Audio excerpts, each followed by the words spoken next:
At least here in Australia. What time are you at there, Wade, in the States? 7 o'clock Central Time. On a Saturday?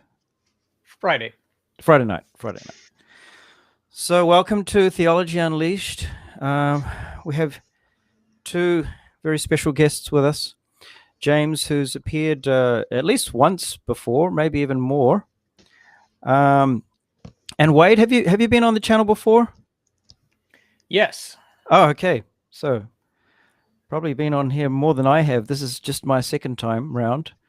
So I'm just here to serve you guys. Time too, actually. Okay. So thanks again for coming back. So it means you must have enjoyed the last time. And so you're back again for another time. Anyway, thank you both for taking time.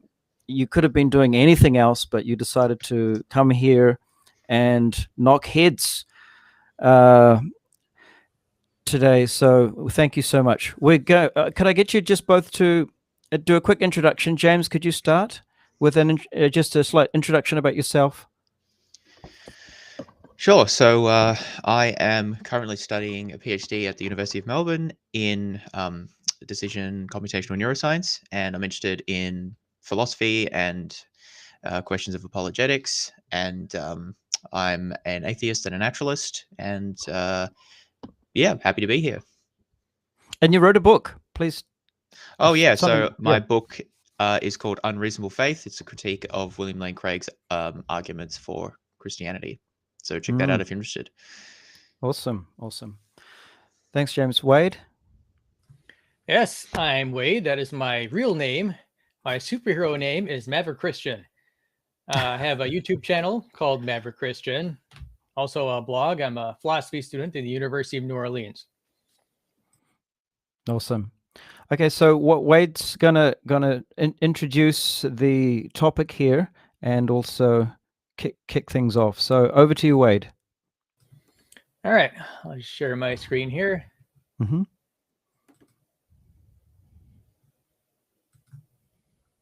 All right, can you see my screen? Mm-hmm.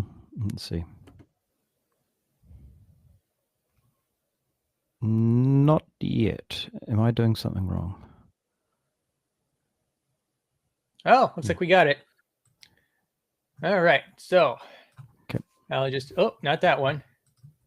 There we go.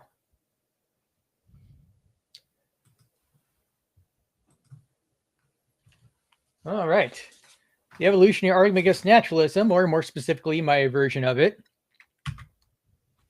So, a defeater, roughly, is something that removes or weakens rational grounds for accepting some belief. So in the context of the Evolutionary Argument Against Naturalism, a defeater is such that one is rationally obligated to withhold the defeated belief. That is, not believe it, as by remaining agnostic about it, or by believing it to be false.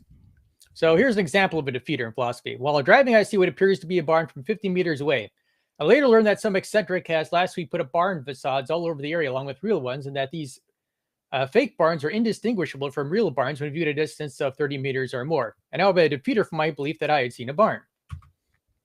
So more precisely, as Plantinga puts it, a defeater is a belief D that defeats another belief B for someone if that person no longer be justified in believing B when coming to believe and continuing to believe D. So in this case, B is that defined barn, and D, the defeater belief, is that barn facades have put up in this area that are indistinguishable from real barns at that distance. So the symbolism for the argument R is the idea that our cognitive faculties are reliable. Now, the type of reliability here is such that not reliable means that you couldn't even trust your own cognitive faculties to know that scientists exist. So imagine someone dreaming when they don't know that they're dreaming. They typically don't have reliable cognitive faculties with respect to what's going on around them. N symbolizes naturalism. There's nothing supernatural. And E symbolizes the theory of evolution. So here it is in a nutshell. There's the probability of R given N and E is low. That's the probability thesis. Anyone who believes in an E and believes that the probability thesis is true has a defeater for R. That's the defeater thesis. And anyone who has a defeater for R has a defeater for pretty much any other belief she thinks she has, including N and E itself. And if 1 and 3 are true, then N and E is self-defeating. And the conclusion, therefore, is that naturalism and evolution, the conjunction of them, is self-defeating. So I'll introduce an argument for the defeater thesis. And these upcoming scenarios Drug XX has a high probability of rendering one's cognitive faculties unreliable within 2 hours of ingestion. The minority who are immune to the drug have a blocking gene coding for a protein that blocks the drug's effects. The XX mutation is the mutation that injects drug XX into the bloodstream soon after one is born. So in this argument, I use a number of different scenarios. Scenario 1 is where I know Sam ingested drug XX. 24 hours later, he came to believe that he has a series of tests that has confirmed that he has the blocking gene, though I have no independent reason for thinking Sam's belief about the blocking gene is accurate. Now, since Sam attained this belief about the blocking gene long after he ingested drug XX, there's a reasonable chance that his belief was produced by unreliable cognitive faculties, and so this would be evidence for Sam's cognitive faculties is undermined by drug XX. So I have a defeater for Sam's cognitive faculties being reliable. Scenario S2 is just like scenario S1, but with me instead of Sam. I ingest drug XX, and 24 hours I come to believe a doctor has called me saying I have the blocking gene. But since drug XX only takes 2 hours to work, it seems like I'm screwed, epistemically speaking. I believe that I have the blocking gene is undermined by believing I ingested drug XX long before that. Scenario S3 is where I know through a nifty combination of philosophical and scientific argumentation, NNE entails that everybody has a XX mutation, but there's a small chance we got lucky and got the blocking gene. Again, the same principle applies. Any belief in favor of cognitive reliability comes after we believe drug XX entered our system is undermined. And scenario S4 is just the probability thesis scenario. So here's the argument. It's sort of like a slippery slope type of thing. R is defeated in scenario S1. Again, that's where Sam ingested drug XX. R is defeated in S1, then R is defeated in S2, R is defeated in S2, R is defeated in S3, and so on and so forth. And since S4 is just a probability thesis, 13 is relatively self-explanatory. And yeah, the argument is logically valid and the premises, at least by my light, seem true. So for probability thesis, I need to introduce some philosophical terminology. So logically impossible means self-contradictory in a way that is impossible along the lines of logical mathematics. For example, largest prime number. Anything not self-contradictory is logically impossible. Is logically possible. So in philosophy, an argument is logically valid if it's logically impossible to have true premises and a false conclusion. Possible world is a complete description of the way the world is or could have been like. Metaphysically impossible is where a proposition is metaphysically impossible if it is true in no possible worlds. So some things that are not self-contradictory may still be metaphysically possible. For example, one might think it's morally permissible to torture infants just for fun is metaphysically impossible. A priori knowledge is known on the basis of pure deduction as opposed to observation. For example, mathematical truths and all bachelors are unmarried. A posteriori knowledge is known on the basis of observations. For example, the shape of the earth. And conceivable means what cannot be ruled out a priori. Note that anything logically possible is conceivable. Or anything conceivable is logically possible. So, an example would be that it's conceivable that water is not identical to H2O because we knew of the water long before we discovered water's chemical composition. So water's chemical composition was an empirical discovery. Water not being identical to H2O could not be ruled out a priori. Water's identity is an a posteriori fact. So we need empirical discovery to know that that's true, hence a posteriori. So some people believe water is identical to H2O is metaphysically necessary, even though it is conceivably false. In philosophy, X supervenes on Y if and only if there cannot be a difference in X without a difference in Y. So, for example, some people believe that mental states supervene on brain states. There cannot be a difference in mental states without there being a difference in brain states. Very roughly, brain states determine mental states on this view. Strong supervenience is supervenience that holds in all possible worlds. That is, it's metaphysically necessary. And epistemic probability, as I'm using it here, refers to the objective evidential relations among propositions. For example, there's an objective fact of the matter whether the scientific evidence makes the theory of evolution highly probable. Mental state, how I'm defining, is the inner aspects of one's mind as a pro tanto pertains to sense experiences, thoughts, feelings, etc., such that a mental state is a collection of such pro tanto internal mental phenomena that one's neurophysiologically, for example, brain state produces. At least naturalism and contemporary science are correct about such matters. An accurate mental state is one that accurately reflects one's external world in a way that is necessary for reliable cognitive faculties. And by garbage mental state, I mean a mental state that diverges wildly from one's external environment, as in dreams, resulting in unreliable cognitive faculties. Note with respect to conceivable mental states of human-like complexity, garbage mental states vastly outnumber accurate ones. So an example, dreams when you don't know that you're dreaming, you usually don't dream of lying in bed. So, can you still see my screen? Yes. All right, good. All right, so the probability thesis. Now, in this case, I'm using epistemic probability. Basically, given just entity, it's epistemically likely that we don't have reliable cognitive faculties. So more specifically, I think it's more epistemically likely given entity that we would have garbage mental states, effectively living in the dream world. So one objection is, wouldn't organisms with reliable cognitive faculties be more likely to survive and reproduce than if their mental states were absolute garbage? So at first I thought so, and that's why initially I was unconvinced by the evolutionary argument against naturalism. So my rebuttal here for this, though, is that not necessarily thanks to the naturalistic mental states theorems. So to define some terms for these theorems, physical laws, by this I mean a certain outcome, O at the level of physics and chemistry will obtain in a certain condition, C at the level of physics and chemistry obtain in the absence of supernatural intervention. By physical state, I mean the conjunction of physical laws and physical conditions. And the theorems, simplified, given naturalism, no matter which logically possible mental state associations obtained for a physical state, the resulting outcome from that physical state would be the same. In this way, mental states are effectively epiphenomenal on naturalism. So,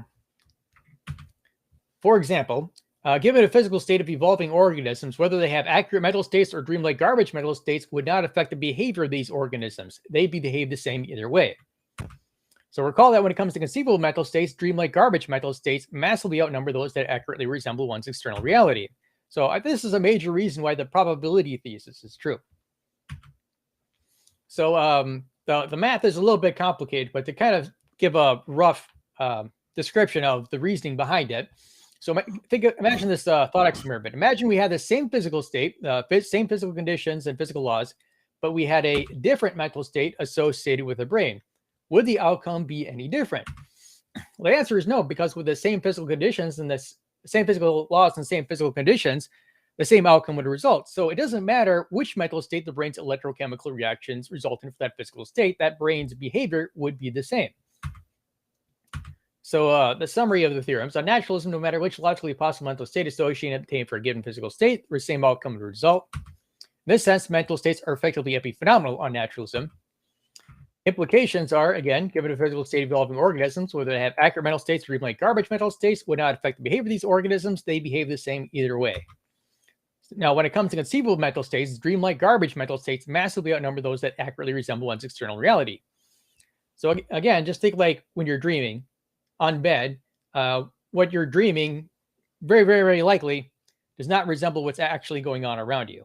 Garbage mental states, the dreamlike garbage mental states massively outnumber accurate mental states. So for the epistemic probability thesis, I argue this way. Imagine the alien scenario. There are aliens who are much like us in that they can form beliefs, change beliefs, etc. And their mental states have the same complexities that of a normal adult human. So in this scenario, our a posteriori knowledge, as it were, is limited to things like the universe fitting the formal model and the animist theorems used. So for example, the universe has physical laws and physical conditions. Entity being true for the aliens, and there's little other background knowledge beyond what we know a priori. So let RA being the cognitive faculties of the aliens are reliable. Probability of RA given A and S is equal to this right here, because again, we're basically giving the assessing the epistemic probability of RA given just entity. So that's important because almost all a posteriori knowledge is excluded from the alien scenario apart from NNE. So this is the probability thesis argument in a nutshell. Justification for 32 here. The numbers here match what's in the draft of the paper that I have currently. Vis-a-vis the probability of cognitive reliability given NNE, what is true for the aliens is also true for us, since in both cases we're basically considering the probability of cognitive reliability on just NNE. We're considering the alien probability thesis, 33, line 33 here, to help avoid bias towards other species and ignore irrelevant distractions. Justification for 33 can be done through the following deductive argument. So here's what we know on the alien scenario. Again, this is epistemic probability. We're trying to assess the probability, the likelihood of the aliens having reliable cognitive faculties given just the information in the alien scenario. So what do you know about this alien scenario? One of them is that mental states are effectively epiphenomenal. So for example, no matter which conceivable set of mental state associations obtained for a given physical state, that physical state's outcome would be the same. Vis-a-vis conceivable mental states, garbage mental states vastly outnumber those that accurately resemble one's external reality. We have no a priori reason to believe an alien would have an accurate mental state instead of the far more numerous garbage mental states, due largely to 35.1 and 35.2. NNE being true for the aliens is not an a posteriori reason to believe an alien would have an accurate mental state instead of one of the far more numerous garbage mental states. Now again, mental states are effectively phenomenal. No matter which mental state association obtained, the behavior would be the same. And so natural selection would be impotent in selecting among them because the organism's behavior would be the same. And most of the conceivable mental state associations are garbage. If 35.1 to 35.4 are true, then it's epistemically likely that the aliens have unreliable cognitive faculties given just the information in the alien scenario. If it is epistemically likely that the aliens have unreliable cognitive faculties given just the information in the alien scenario, and the alien probability thesis is true, and therefore the alien probability thesis is true. Now again, bears mentioning that 33.7 is asserting that the probability of alien cognitive faculties reliable given just the information in that alien scenario is low.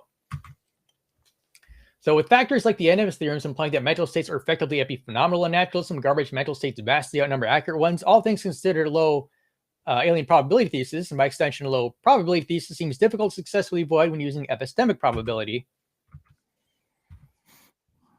And again, to summarize the probability thesis, most conceivable mental states are garbage, and on naturalism, mental states are effectively epiphenomenal. So that seems likely to me. Defeater thesis, again, anyone who believes NNE and believes a probability thesis has a defeater for R. Basically, naturalism and evolution becomes akin to ingesting drug XX at a young age. Anyone who has a defeater for R has a defeater for pretty much any other belief she thinks she has, including NNE itself. 1 through 3 are true, then NNE self-defeating. Conclusion, NNE self-defeating.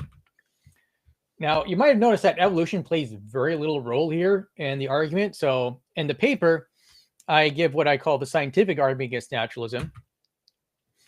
So the NS theorems that render the E of evolution basically redundant. The same reasoning can be used for naturalism simplicity. I'll give you a very brief overview of how that works. Just basically replace NNE with N, and the argument proceeds from there. Thus, if nothing else, simplifying the argument. For example, probability thesis, NNE becomes N. And the alien scenario star, A star, is like AS except it omits evolution. Not necessarily that evolution is false, only that whether evolution is true is not part of the scenario, such that, for example, for all we know, the aliens have existed for long as the universe has had time. So the first two scenarios would continue as before. 3 and 4 are a little bit different. And in naturalism entails drug X entered B's and rendering that probability thesis low. So S4 stars P of R given N is low. Again, same structure as before. Same structure, just NNE replaced with N, and so forth. And basically, the reasoning is basically goes the same. Most conceivable mental states are garbage. On naturalism, mental states are effectively phenomenal, and naturalism becomes akin to ingesting drug XX at a young age, and as before. So that is it in a nutshell. Thanks, Wade. Just a question, James. Had you seen that paper before, or this is the first time you're...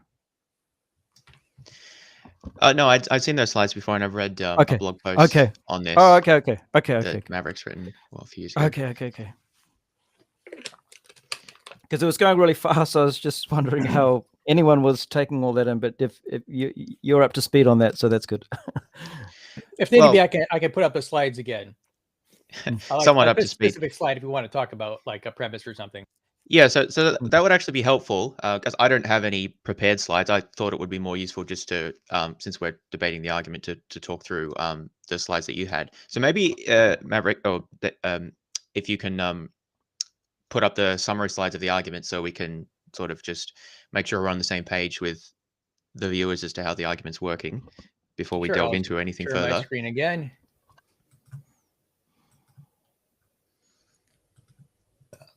Oh, I gotta stop clicking on that. Oops. All right, so which slide you want? Like the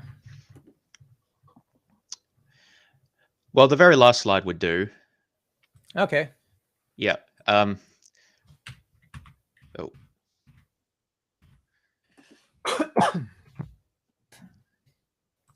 This is the last slide. Yeah, I'm not. Oh, here we go. Yes. Okay, good. So what I just wanted to emphasize here are the two key premises, so premise 1 and premise 2. So the probability thesis here essentially saying that under naturalism and evolution, I'm sort of used to thinking it in terms of naturalism and evolution, although as you say, evolution maybe is not doing a whole lot of work. But under naturalism and evolution, the probability that our cognitive faculties are reliable is low, or very low, I suppose you might say. And then under premise 2, we have the argument that anyone who believes premise 1 has a defeater for the belief that the cognitive faculties are reliable. Well, they have to believe. And this, do you want me to go to the scientific argument or the EAN? Well, they're pretty similar. I mean, maybe we'll stick with the EAN just because that's sort of the sure name of the debate. So that'll make a bit more sense. But the structure is pretty much the same. Yeah. Okay. So, so anyone who believes NNE and believes that the probability of reliable cognitive faculties under NNE is low has a defeater. So that's the defeater thesis. So just to be clear here, so I am not convinced by either of these two premises here, premise 1 or premise 2. So I think we can maybe look at those in turn. I find the probability thesis more interesting, although I think both need to be discussed. So perhaps we could start by talking about the probability thesis here. Now I can go to the deductive argument for that. Yeah, sure. That would be helpful. And so I'm guessing it would be the you would dispute the alien probability thesis. Yes, I don't know that the fact that they're aliens has much effect on analyzing the argument. I understand that's just for a sort of purpose of elucidating the point of the argument here. So it's kind of like applying an outsider test. Yeah. Okay, so let's look at the first premise here. Mental states are effectively epiphenomenal, which means that no matter which conceivable set of mental states associations obtained, that physical state's outcome would be the same. So I don't agree that mental states are epiphenomenal under naturalism. And indeed, I think that this is not a very popular view from naturalists. Certainly among cognitive scientists, at the very least, that I'm familiar with, there aren't many people who think that mental states don't cause things. There aren't many people who do think that, rather. So theorems are proven, so that really shouldn't be in dispute. That mental states are effectively epiphenomenal in the sense established by the NMS theorems. Well, the theorem is only good as its premises, right? So perhaps we could investigate those further then, if that is the point of disagreement. The criteria. So what math can do is they can get you from A to B, and so what it assumes is a physical world with physical laws, physical conditions, and time. And you have that. You have the conditions in which the theorem applies. So did you read the paper? Your draft paper? No, I didn't read all of it. I found it very confusing. But okay, so yeah, I guess if you're not used to the math, it could be a little bit confusing. So I could give an oversimplified. Well, you did have some slides on this, right? Yeah, I did. I would say that since we're having a discussion for the benefit of the audience, it's not really going to be very satisfactory to just say, read my paper and I prove it with math. Like, how is that persuasive to anyone? How does that help anyone make a decision about what to believe? I don't actually see. So if you could articulate why we should believe that, then I think that would be helpful, because that's a sticking point for me. I don't think mental states are epiphenomenal under naturalism. So remember, I said effectively epiphenomenal in the sense that the theorems established. So here is so I anticipate this might happen just in case you didn't read the paper or couldn't understand the math. Let's see. Slideshow. Okay. So here's an oversimplified version of the proof. N stands for naturalism. C is for physical conditions at the level of physics and chemistry. O is outcome at the level of physics and chemistry. L is equal to, by definition here, physical laws say that what outcome O will be given physical condition C and no supernatural intervention. So L is equal to, by definition, if N and C are true, then O will obtain. So a physical state is a combination of the physical laws and physical conditions at a particular time. So for any logically possible supervenience relation of mental states supervening on brain states, SI, for a given physical state for an arbitrary time, the NMS theorem state that the following is a valid argument. So again, 1, L is equal to, by definition, if C and N are true, then O obtains. That's the definition of the physical laws here. If L and C and N and SI are true, physical natural state plus natural and plus supervenience relation, therefore O obtains. Again, the above argument being valid is what the NMS theorems say, that on naturalism, manner which logically possible supervenience relation SI obtains for a given physical state, that is the same physical conditions, physical laws, the same outcome would attain. So note that all you need for the animus theorems to apply here is for a particular time is for naturalism and physical state. So here's the derivation for some logically possible arbitrary supervenience relation SI. So L at that's from 2. 4, if C and N, then O obtains. That follows from 1 and 3. 5, C and N follows from 2. 6, therefore O obtains from 4. Sorry, what's and 5. O here? That's an outcome. Oh, like a physical state. Well, sort of. It's the outcome given to physical state and naturalism. So for any logically possible supervenience relations of mental states supervening on brain states SI for a given physical state and arbitrary triad, the animus theorems say the following is a valid argument. 1, L, if N and C are true, then O obtains. 2, L and C, and 4 obtains. So again, the argument being valid is what the animus theorems say, that on naturalism, no matter which logically possible supervenience relation SI obtains for a given physical state, that is, same physical conditions, same physical laws, the same outcome would obtain. Again, note that all you need for animus theorems to apply here is a particular time in natural and physical state. So, summary of the theorems. On naturalism, no matter which logically possible mental state association obtained for a given physical state, that again is physical laws plus physical conditions, the same outcome would result. So in this sense, mental states are effectively epiphenomenal on naturalism. Implications. Again, given a physical state of evolving organisms, whether they have accurate mental states or dreamlike garbage mental states, would not affect the behavior of these organisms. They behave the same either way. And when it comes to conceivable mental states, dreamlike garbage mental states massively outnumber those that accurately resemble one's external reality. And that becomes a major reason why the probability thesis is true. Yeah, so if we can look at that first dot point there, I think that's where the crux of this lies. You say no matter the first dot point mentioned on naturalism. On naturalism, no matter which logically possible mental state association obtained for a given physical state, the same outcome would result. So, I mean, you mentioned this, so I'm a little bit confused here. So, a supervenience relations are typically understood to be metaphysically necessary, and I assume that's why you're saying logically possible here. So, I'm a little bit confused as to what the argument's supposed to be saying. It may be logically possible that there could be different mental state associations with different physical states. That is to say, I could, given a certain brain state, I could have a different mental state. But I don't think that's metaphysically possible because supervenience relations are metaphysically necessary. So why does it matter what's logically possible if it's metaphysically impossible? All right, so I'll go back to the argument for the defeater thesis here. And first slide. All right, so again, mental states are effectively epiphenomenal. Again, no matter which conceivable mental state associations obtained for a given physical state, that physical state's outcome would be the same. So that is the premise. Now, one thing to note here is that our a posteriori information basically includes naturalism and evolution and not much else. So that means we don't know what the metaphysically necessary supervenience relation is. We only know what's conceivable because our a posteriori information is so limited. So think of like, we know that water is identical to H2O. That's an a posteriori fact. We can't determine that a priori.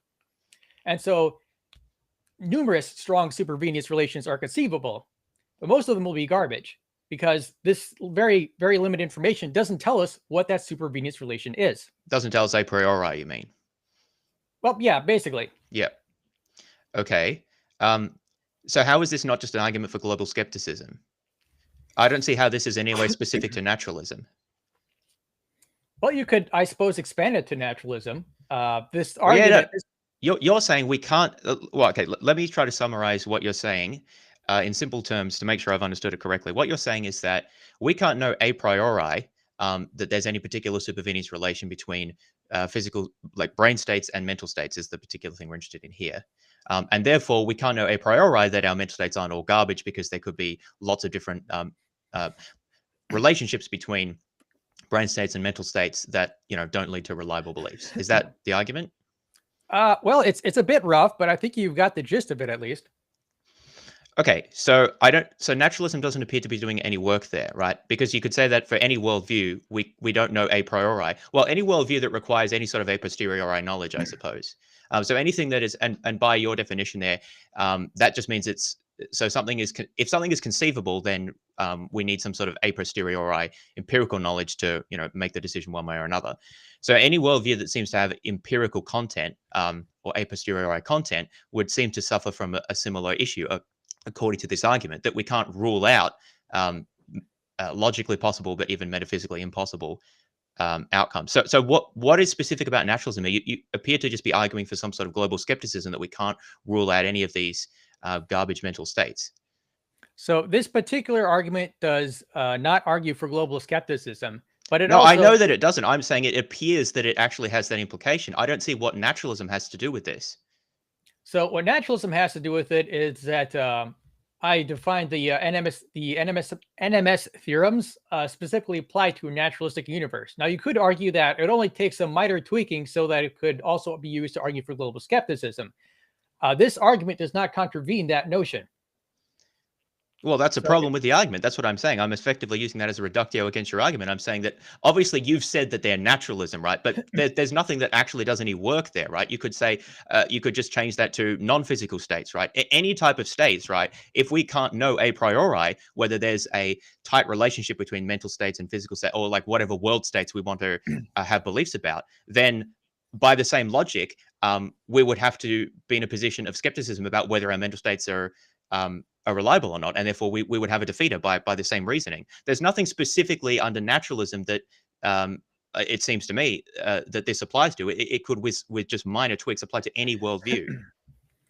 Well, remember, the only way a logically valid argument can fail to be sound is with a false premise. So here we are. Oh, sorry. Which volume just went up there? But remember, the way this argument works is that it's logically valid. For it to be unsound, there needs to be a false premise. So the fact that maybe global skepticism is true, well, even if that is, it doesn't really attack a specific premise.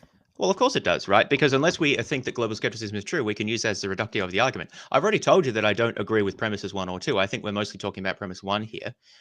So if you have an argument that seems to entail global skepticism, I would say, look, I'm going to use that as a reductio against your argument. And then we can go back and look at all of the premises and see which ones we think might be false based on that.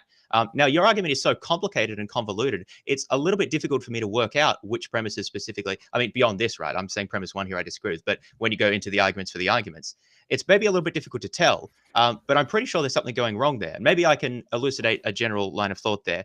So I don't think that we need to be in a position to rule out things a priori in order to know them. So I think that I'm not quite sure where that's fitting into your argument. It appears that it's coming in there somewhere. But the fact that I can't rule out a priori that I'm not a brain in a vat isn't, I think, a reason for that I can't justify believing that I'm not a brain in a vat. Oh, I agree, but nonetheless, this argument is logically valid, so you'll need a false premise for it to be unsound. No, I don't need to identify. It's not true that I need to identify a false premise in an argument in order to reject the conclusion. I can have further reasons for rejecting the conclusion, such as that, as I've said. If the argument entails absurd consequences, I can use a reductio to say, look, if this argument implies this, then the conclusion is false. Therefore, it follows that there must be a false premise. So let's look at this here. Mental states are effectively epiphenomenal. So by effectively, you seem to mean in a logical, in the sense of logical necessity rather than metaphysical necessity, right? They don't logically necessitate. Physical states don't logically necessitate particular mental states. Even if it's metaphysically necessary that there's a relationship between mental states, physical states and mental states, it's not a logically necessary state. That's what is contained in that premise. Is that correct? By effectively epiphenomenal. Effectively epiphenomenal, as the paper explains, is that it sort of has a similar effect to epiphenomenalism. Yeah. And that, for example, no matter which conceivable mental state of association is obtained for a given physical state, that physical state's outcome would be the same. So that's kind of similar in effect to what epiphenomenalism is. Yeah, okay. That's the term. Yeah, so let's just look through here. We 33.3. We have no a priori reason to believe an alien would have an accurate mental state instead of one of the more numerous garbage mental states. On the basis of what I'm arguing for here, let's just grant that for the moment and see, because I'm pretty sure a priori is going to come into this here. So let's just try to work through all of this. Is not an a posteriori. Wait, NNE being true for the aliens is not an a posteriori reason to believe an alien would have an accurate mental state instead of one of the more far more. How did we? Yeah. So help me out here. How did we go from a priori in the first two to a posteriori in 33.4? So 33.4 due largely to 35.1 and 35.2. Oh, 35. I missed that. Well, what were those? Oh no, I I didn't correctly switch the numbers, so that should be 33.1. Oh, it is 33. Okay. Yeah. So But the thing is, in that you're talking about a priori, and now we've gone to a posteriori, because this is critical, right? Because I'm saying we have a posteriori reason to believe that our beliefs can be accurate, effectively, or reliable. Maybe not a priori. I mean, that's a separate question. Maybe we could, but I'm just trying to dial in on one part of it for the moment. So okay, I don't understand how because that was the whole point about effectively epiphenomenal. You're saying, look, we can't know a priori that there's any particular association. Where I'm saying, look, we've got a posteriori for reasons for believing that there is a connection there. But now we've ruled that out in 33.4 somehow. Okay, so for premise 33.4, it should be remembered that, and I explained this in the paper also, it should be remembered that part of what it means for mental states to be effectively epiphenomenal in naturalism due to the second third-eminence theorem is that which logically possible mental state does not affect the universe's outcome, including an alien's causal behavior, thereby making mechanisms like natural selection useless in selecting which mental state of that conceivable mental state association set actually obtains for that alien.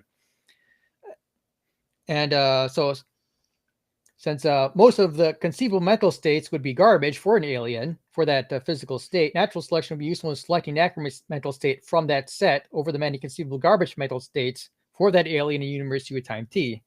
Since no matter which mental state association of that set obtains, the universe's outcome and thus the alien's causal behavior would be the same.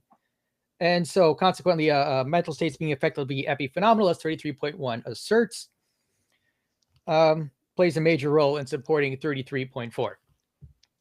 But yeah, but I don't agree that there's no reason that there's no connection between physical states and mental states, right? I think that there's a metaphysically necessary supervenience relation. Now, you're trying to get around this by saying, look, we can't know that a priori, which is the effectively epiphenomenal part. But then I'm saying all that follows from that is that we can't know a priori that will have that the aliens' mental states won't be garbage. But potentially, I'm willing to accept that. I mean, again, I think that one could dispute that, but for the sake of argument, okay, we can't know a priori that they don't have garbage mental states. But why is that a problem? We know a posteriori that we don't have garbage mental states. That's what I would say. I mean, I'm an empiricist. Well, remember, the a posteriori knowledge in this specific scenario doesn't go far beyond naturalism and evolution. Because mental states are effectively epiphenomenal, and natural selection is useless in selecting an accurate mental state instead over the far more numerous garbage mental states.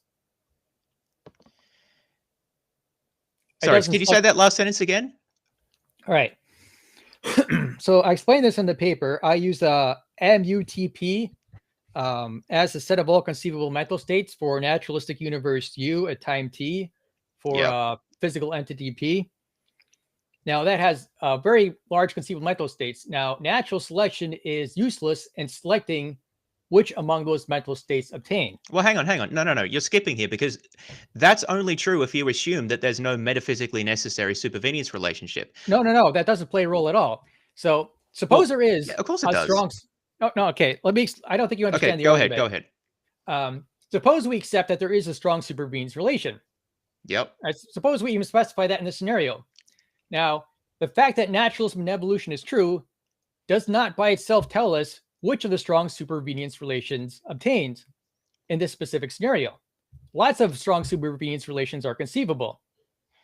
We don't know, given just the information, which strong supervenience. Okay, yes, right. So this comes back to the conceivability point, because again, supervenience is typically understood, and I think that you say this as well, to be metaphysically necessary. So when you say which of them obtains, only one is metaphysically possible, but others may be logically possible, and we may not be able to determine a priori which obtain. It's not actually clear to me though that we need to say which obtains, right? Because all we would, well, let me try to explain it this way, right? We have reason to think, let's say it's a posteriori reason, like I'm happy to that, but I'm happy with that. We have reason to think a posteriori or a priori that there is a metaphysically necessary supervenience relationship between brain states and mental states. What that means is that for any brain state, there is one unique mental state that it is associated with, and there can't be any others. No possible worlds are there any other relationships, right? Under those circumstances, natural selection will be able to select mental states just in virtue of selecting brain states, right? Because there's a one-to-one mapping between them. So I'm asserting that we do have a reason for thinking that there is a mapping between them. We don't need to specify the nature of that mapping, like, well, how specifically does it work, in order to have a reason for believing that there is such a mapping. Now, all that you seem to be saying is that we don't have an a priori reason for believing that there is such a mapping, which is 33.1 here. But I'm saying it doesn't need to be not a what it says priori. at all. That is not what it says. So What does it say then? So 35.1 says that no matter which conceivable mental state association is obtained for a given physical state, that physical state's outcome would be the same. So in the paper, so again, this includes in the paper, I kind of specify, imagine MUTP is a set of all logically possible mental state associations for that universe U with time T for physical entity. When you say T. possible, you mean logically possible. Yeah. Yeah. Or not metaphysically conceivable. possible. Conceivable is the same thing. Well, it seems to me, because you're saying something is conceivable if it can't be ruled out a priori. Yeah. Yeah. So, but so what? I'm saying we can rule it out a posteriori. Okay. Now let's go back to 33.4 and ignore the incorrect numbers here. I'm saying that, so suppose we granted that there is some sort of strong supervenience relation. Now, lots of strong supervenience relations are conceivable, but most of them will be garbage. And naturalism and evolution being true and that's all the a posteriori information we have in this alien scenario. NNE by itself does not give us an a posteriori reason to believe an alien would have an accurate mental state, say an accurate strong supervenience relation, instead of a strong supervenience relation that gives us a garbage mental state. So, and again, the question is, what can we determine just given the extremely limited information in this scenario? And it seems to me that given just the extremely limited information in this scenario, we can't determine which of the conceivable mental state associations obtain. Okay, so there's a few threads here. I think, all right, let's focus on the second part here.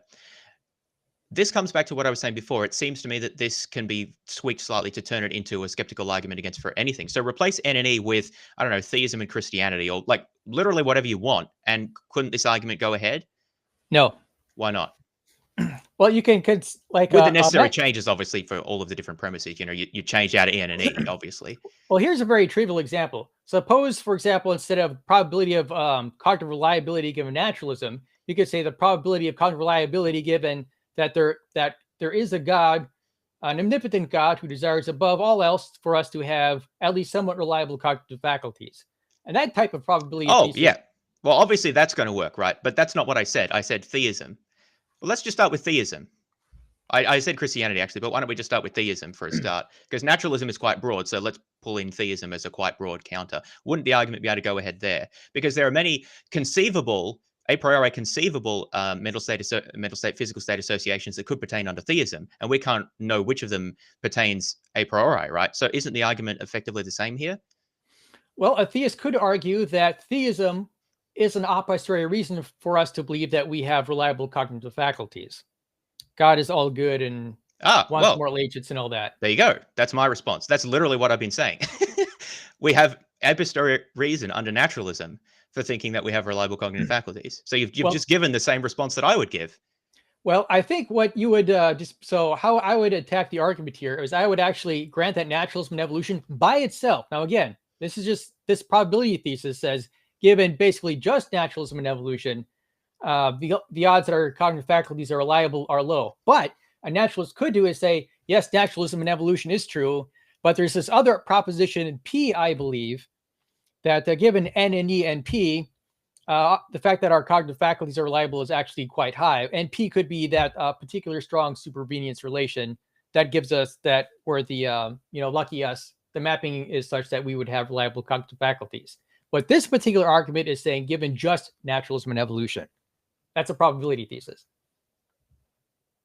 I don't think you can say given, well, evolution is true and there's no supernatural, therefore a strong supervenience relation obtains that gives us reliable cognitive faculties. I don't think you can determine that just from naturalism and evolution itself. It seems like you would need additional a posteriori information. Yeah, well, that's essentially what I've been saying. And you seem to agree that that's true under other worldviews as well. So in which case, this premise doesn't actually seem very interesting. Well, it's important for 33.7 here. So again, it's important to remember what the probability thesis actually is saying here. It's just saying the probability that our cognitive faculties are reliable given basically just naturalism and evolution is low. Yeah. So Now, when if you agree with that, you when would you say probably want to move PR on to given N and E, that doesn't actually entail that it's just that. I suppose implicitly you're sort of saying that we have to marginalize over all other possibilities. So I have to think about that aspect of it. But you're being very clear that it's only conditioned on those two, basically, naturalism yeah. and evolution. It's low. Yeah, so let me then try to articulate this. Effectively, what you're saying is that the probability of reliable cognitive faculties, a priori, so without considering any further information other than belief in naturalism and evolution, or in fact, other than the other version of the argument, it's just naturalism. It's unlikely we would have reliable cognitive faculties because there's many possible associations that could exist between our mental states and the physical states of affairs, most of which lead to garbage mental states. Yeah, basically. Yeah, and absent further information, we can't rule out those garbage ones. Yeah, so it just seems to me that this argument goes through with many other worldviews as well, such as you replace naturalism with theism there. The exact same argument could be used. Well, I would. Theists might dispute that. A theist might say on a perfectly morally good God. No. Conditional just on theism. Yeah, and a theist could believe. Well, what are you saying by theism? Do you mean like traditional monotheism, or do you mean just like? No. I just mean theism. There's a God with the standard omni properties. Let's say just that. Just as naturalism is the belief that there is no such thing. Well, a theist could argue that theism would be an a posteriori reason to believe for us to have reliable cognitive faculties because there's an actual omnipotent agent who would desire that to happen. But how do you know that they would desire that would happen? That's a further belief. That's not entailed by theism that God would desire any particular thing about our mental states. Well, it depends on I suppose on our conception of theism. No, it can't, right? Because we're only allowed to believe in theism. I'm holding you just to that as you held me just to the naked belief in naturalism. I'm holding you to naked theism and asking you, is anything about our cognitive faculties entailed by mere theism? And it seems to me that it isn't. Well, is our traditional concept of theism is that God is morally good? Yeah. Okay. Omnibenevolent. So I think that's all you get. So I think that argument could work if by omnibenevolent and you don't have the nature of what that morally good is. If you limit it to that and don't, for example, exclude what God's morally good nature is, because my thinking was that what is built into the conception of theism here is God's morally good nature. Like the more details. I'm acknowledging it's omnibenevolent, but I'm not going to let you give a particular theology of what that is, because the reason that seems improper is that there are very few people who are just naturalists, right? By naturalists, they actually mean that they accept a whole bunch of stuff of findings that have been provided by the sciences, and on the basis of those findings, I think that we have reason to believe our cognitive faculties are reliable. But you're going to say, no, you're not allowed to appeal to those because that's a posteriori stuff. That's more than just naturalism. So I'm going to say, look, we have to be fair here and say, no, you can't appeal to particular understandings of, God's goodness and how it works out in the world. You just have the base idea of theism. And under that, it seems that there's many possible associations between our mental states and reality. So I will agree and disagree. And here's what I mean by that. If you have, I agree in the sense that if you have the God omni attributes and you say God is morally good, but you exclude from that what is in fact morally good. So, for example, we're not theism. We're not mentioned for the fact that it is good to be loving, it is good to be kind, it is good to be just. If you exclude all that from the theistic hypothesis, then and have like absolutely no idea whatsoever, no information about what is good and what is bad, then I think you can get same sort of probability thesis with respect to theism. Yeah, well, okay. So I think that's most of what I wanted to establish there. Although maybe I'll just push a little bit further and say, look, supposing that we did give you some extra room to grant those, I still don't, the virtues that you just mentioned, I'm still not sure how it follows that we would expect God to want our mental states to be reliable. God would want us to be, this would depend on the nature of the deity, but if God would more likely want us to be moral agents, and for moral agents, our cognitive faculties would be at least somewhat reliable in interacting with our fellow members of our species. But from what I've talked so far, it seems like your beef might not be with a probability thesis, but with a defeater thesis. Because what I could do if I were to put on my naturalist hat is say, okay, given just naturalism and evolution, it is likely that our cognitive faculties are reliable, but we know some proposition P that makes it likely our cognitive faculties are reliable, in which case our dispute would go to the defeater thesis, not the probability thesis.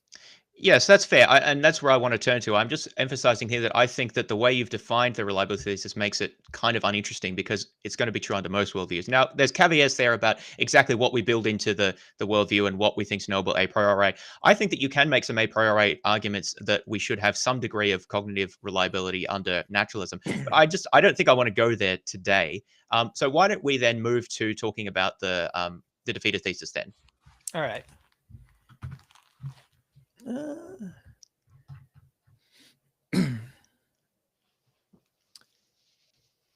Okay.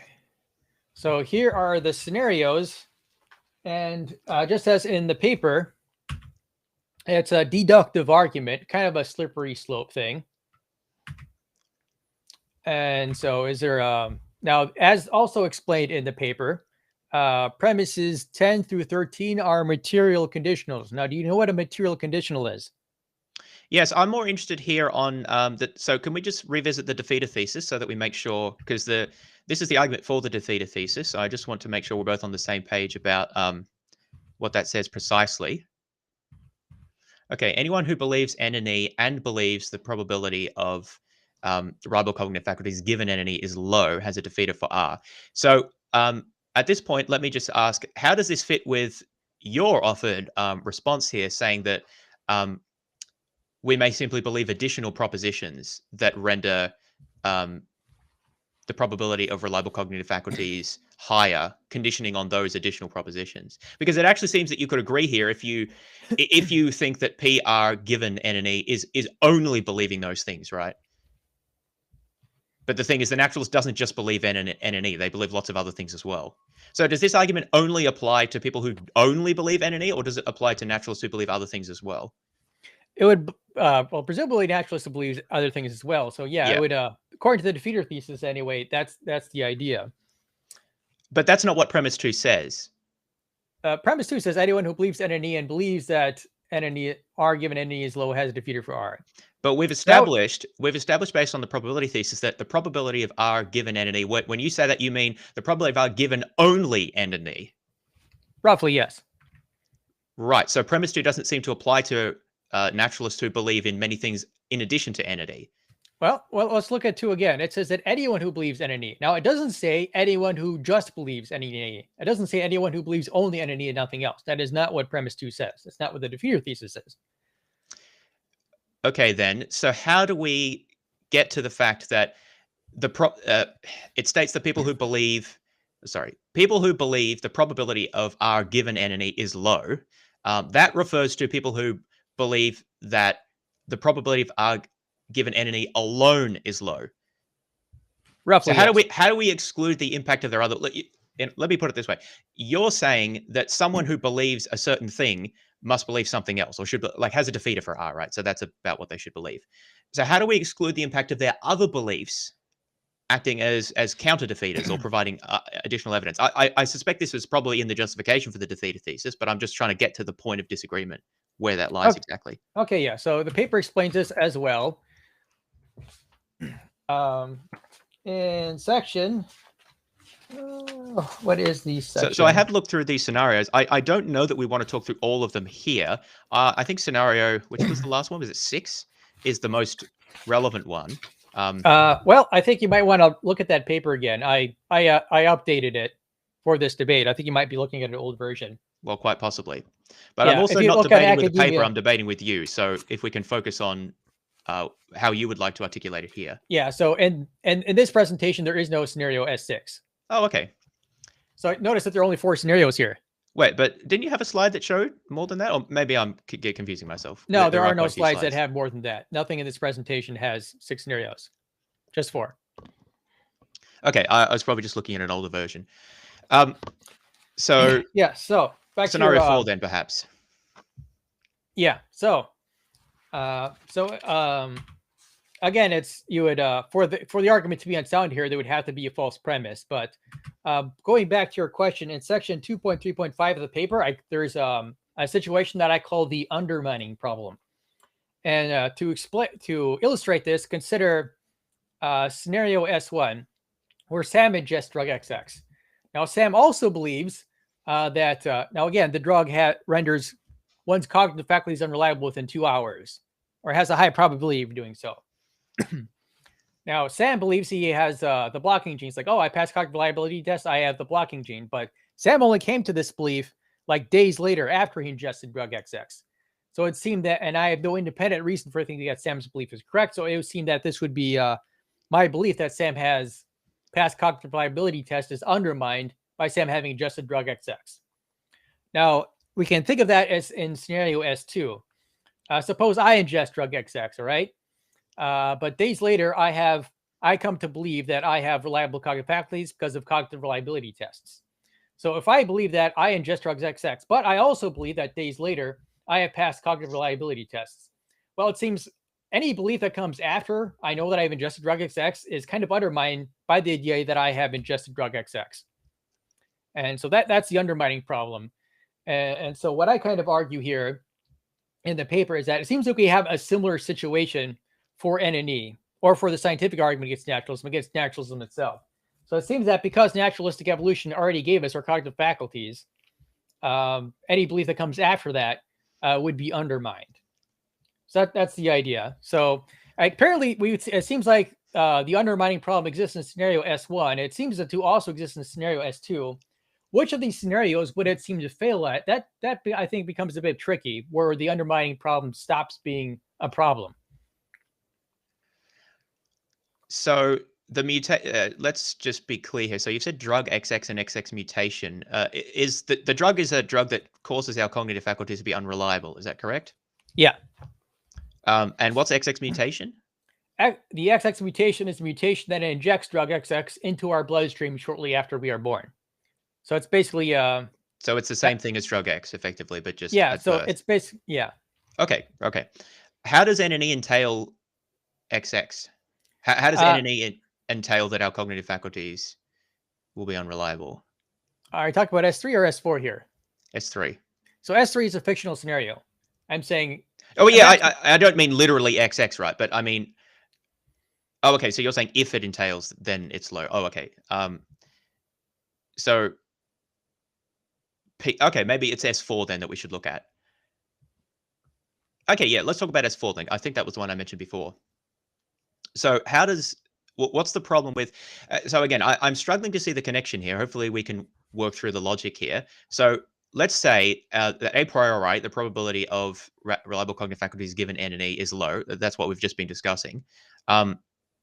What follows from, why is that an underminer for our beliefs? For the same reason it is in scenario S1, same reason it is in scenario S3. Well, why is it in scenario S3 then? For the same reason it is in scenario S2. Well, let's go back to S1 then. Why is it in scenario S1? So in scenario S1, Sam has ingested drug XX. And I also know that days later, Sam comes to believe that he has passed cognitive reliability tests, but I have no independent reason for thinking that Sam's belief is correct. And so because I think Sam's belief is likely produced by Sam's belief that he has passed cognitive reliability test was likely produced by unreliable cognitive faculties, since that belief came long after he ingested drug XX.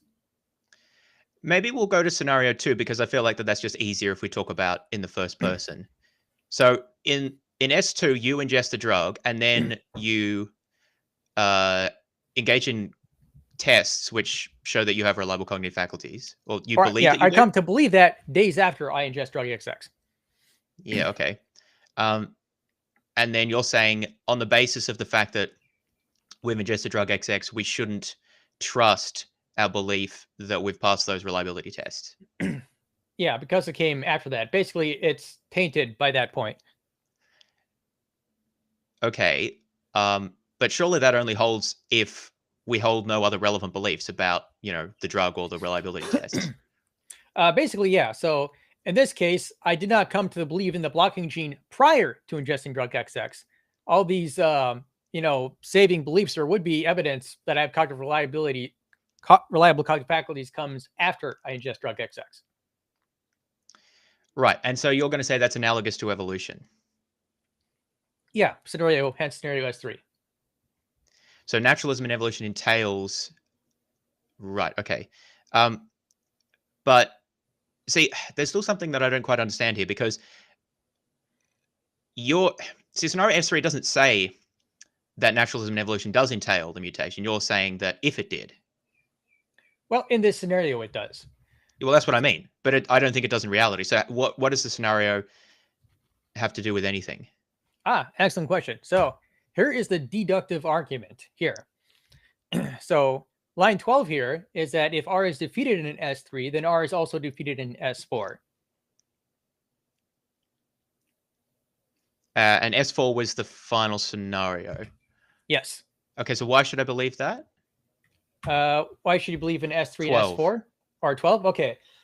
So as the paper explains, the general idea for the justification is there does not seem to be a relevant difference between the two scenarios where R is defeated in one and R is not defeated in the other.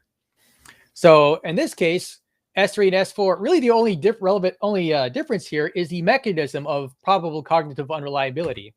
So in S3, that mechanism is the XX mutation, whereas in S4, it is presumably something else, like mental states being effectively epiphenomenal, for example. And so by my lights, the mechanism of probable cognitive unreliability is not a relevant difference.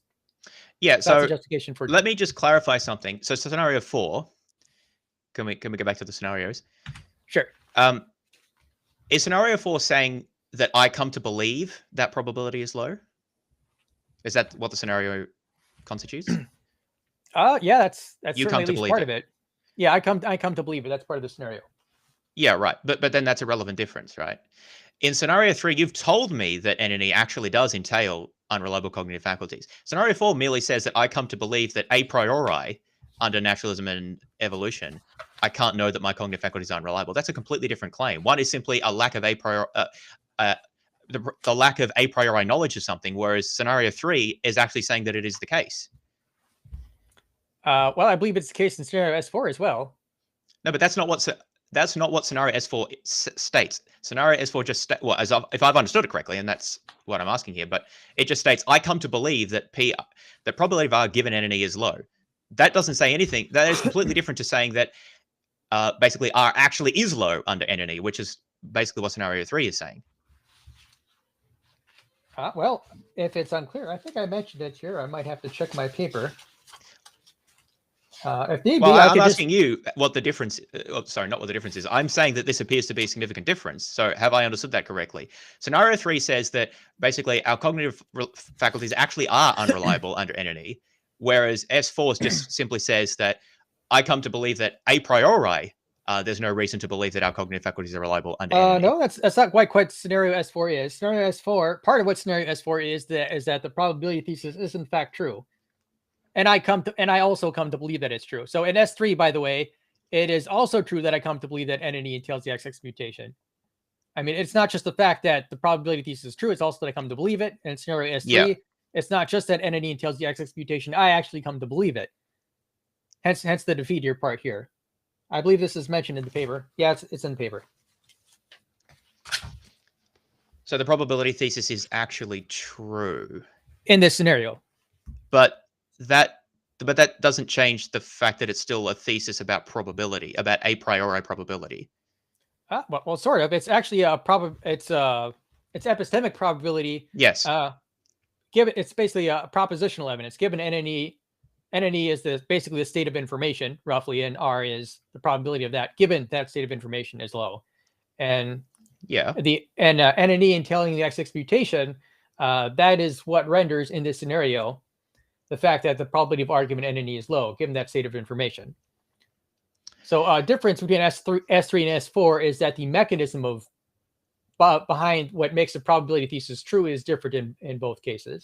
Yeah, the mechanism is different, but it seems to me that S4 is not telling us anything about the state of affairs in the world. It's only telling us about our belief in that state of affairs. That you said the probability thesis is true, but that's still a probability thesis. It's still a statement about epistemic knowledge. Epistemic knowledge, that's redundant. It's telling us it's making a knowledge claim, not a metaphysical claim, which S3 is.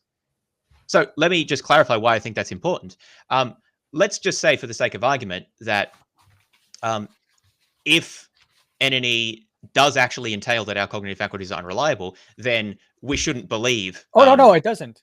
Not in S3. Sorry? It doesn't entail that our cognitive faculties are reliable. Unreliable. Yeah, I mean, it doesn't entail that our cognitive faculties are unreliable. So remember, the XX mutation, now, if you ingest drug XX, that's not a guarantee that your cognitive faculties are reliable. It's just highly likely that your cognitive faculties are unreliable. Okay, excuse me. Yes, highly likely then. High probability. So if NNE entails makes it highly likely that our cognitive faculties are unreliable, then plausibly, I'm not sure I agree, but let's just grant it for the sake of argument that we should, that acts as a defeater for our belief that our cognitive faculties are unreliable. But that's saying that NNE actually does render our cognitive faculties most likely unreliable. S4 is not saying anything of the sort. S4 is simply saying that it is the case that we cannot know a priori that our cognitive faculties are unreliable given NNE. Sort of. Isn't that precisely what PR conditional on NNE is? You've said only that conditioning only, so we only know NNE, then R is low. Yeah. So that being true, like that could be true, but I could still be justified in believing R if I have other reasons for believing it. Okay, so why doesn't that work in, say, scenario S3? Because in scenario S3, you've told me that my cognitive faculties are probably unreliable, given that NNE entails that. Did I now? NNE entails that my cognitive faculties are probably unreliable. So why does that hold? So why does that hold true for S3 but not S4? Because S4 makes no statement about whether NNE entails cognitive faculties unreliable. It says NNE, given just that information, it entails that it's likely there are cognitive faculties. Yes, exactly, and that's the difference I'm emphasizing here. One is a metaphysical claim. That's the same in S3, though, and the same in no, S3. it's not. It's not the same in S3 because that's a metaphysical claim. One is a claim about the way the world is. The other is a claim about what we can know about it a priori. That's the difference. No, S3 is something similar. In S3, it's figure it out, what we could roughly describe as a priori, that NNE entails the XX mutation. Now, of course, that's not real life. But in this case, we could say S3, given just NNE, that strictly implies that would give us the XX mutation. And that's what makes the probability thesis true in that scenario. Yeah, I'm not asking about the probability thesis in S3. I'm asking about the first part of what you've said here. NNE entails XX, which means our cognitive faculties are probably unreliable. So you are stipulating in S3 that if naturalism and evolution pertain, then they entail that our cognitive faculties are probably unreliable. Is that what that says? Not exactly. What are you saying then?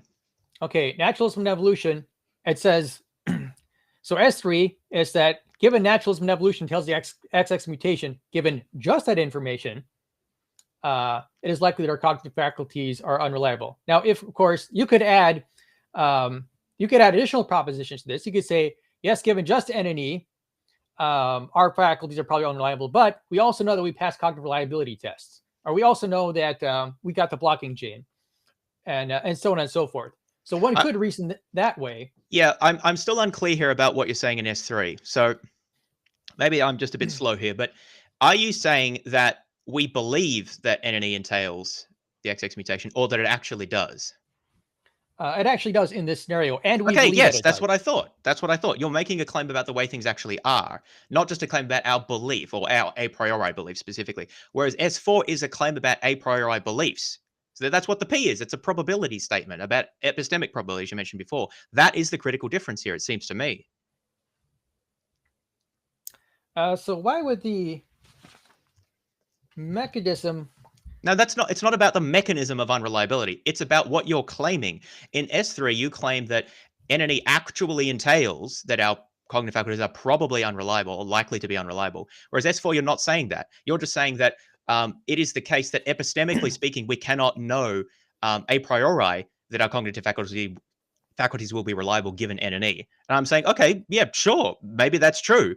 But it doesn't matter because we have lots of other ways to know that our cognitive faculties are unreliable, are probably reliable rather under naturalism. So that's the difference between scenario S3 and S4. One is telling us about what actually is the case in the scenario, and the other one doesn't say anything about that. It just says what we believe about it a priori.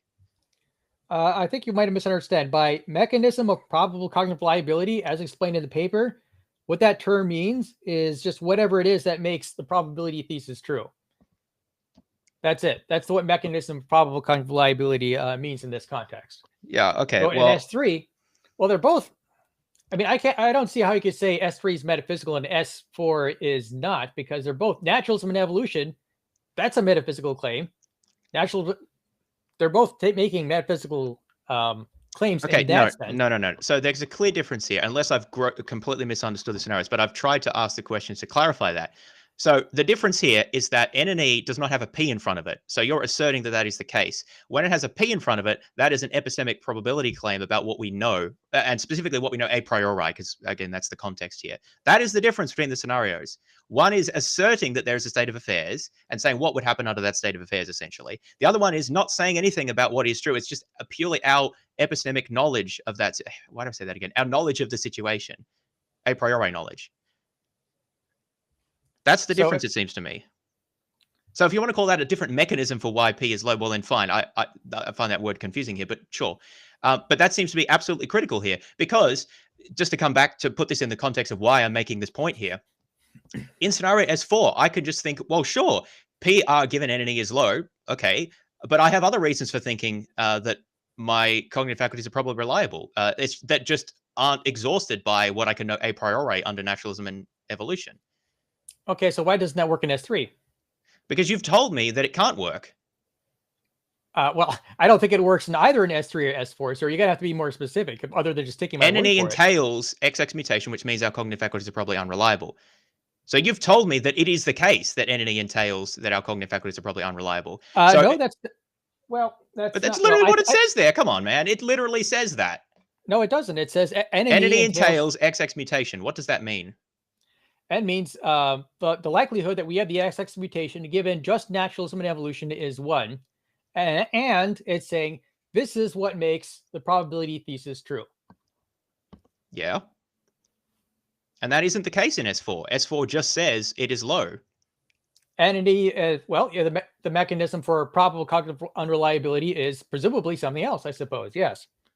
So yeah, why would the different mechanism of probable cognitive reliability, why would that make a relevant difference when it induces the same likelihood of improbability? Because in S3, if I were to say, look, I have other reasons for thinking that my cognitive faculties are reliable given N and E, that would entail having a false belief. Whereas in 4, it doesn't. Why would it entail having a false belief in S3? Because you've told me N and E entails that I have unreliable cognitive faculties. So if I said, well, actually it doesn't, then that wouldn't make sense because, well, I mean, it would make sense, but it would be false, right? Because I would be thinking, well, actually there's another factor that means that it could be reliable even under N and E. But you said, no, it isn't because N and E entails the mutation. Well, it doesn't entail that that we don't have the blocking gene though. So we could have, so you could say, yes, N and E entails the XX mutation, but I don't believe just N and E entails the XX mutation. I also believe that we pass cognitive reliability test. I also believe that I have the blocking gene. So you can None of these scenarios say anything about a blocking gene. So if you're going to introduce that, I think we would need to reformulate. No, it does. The scenario. As I've said before, I'm not arguing against your paper. We're having a discussion here. So I'm not really interested in what your paper says. So if we can just focus on what you're claiming, because we've been talking about this for about 20 minutes, and now you've just mentioned the blocking gene. It's a little bit hard for me to assess that when it doesn't say anything about that here. So I'm not sure how the blocking gene fits into this. I mentioned the blocking gene right here. Okay, let's talk about that then. So XX mutation, a mutation that injects drug XX into the bloodstream. Well, that doesn't say anything about the blocking gene. Oh, hang on. Drug XX is injected. Okay, so we look back here. High probability of randomized cognitive factors unreliable within 2 hours. The minority who are immune have a blocking gene. Okay, but this is the probability thing, right? You're saying it has high probability. Yes. Of rendering. Yeah, okay, right. So the blocking gene is that mechanism of, well, maybe it doesn't, right? Because there's the blocking gene probability. Yes. Yeah, okay. Okay, well, and that's why couldn't one just apply that same argument and say, yes, it entails the X mutation, but I don't just believe N and E. And I also believe that I pass cognitive reliability test. I also believe that I have the blocking gene. So you could apply that same strategy S3. And in my opinion, by my lights, I don't think that that works. I think it suffers from the same undermining problem that S2 does. So in S3, so let me try to understand what you're saying here. You're saying that in S3, I could say, look, I have other reasons for thinking that I've got the blocking gene, if you want to put it that way. And entity entails the mutation, but it doesn't entail that I don't have the blocking gene. Okay, Yes. so so you're saying then that that's a problem because, oh, so I'm lost here. Why, if we have independent reasons for thinking that we have the blocking gene, then what's the problem with that? That is the problem. You don't really seem to have independent reason for doing that for the same reason you don't in scenario S2. So imagine that we tried something similar with scenario S2. I ingest drug XX.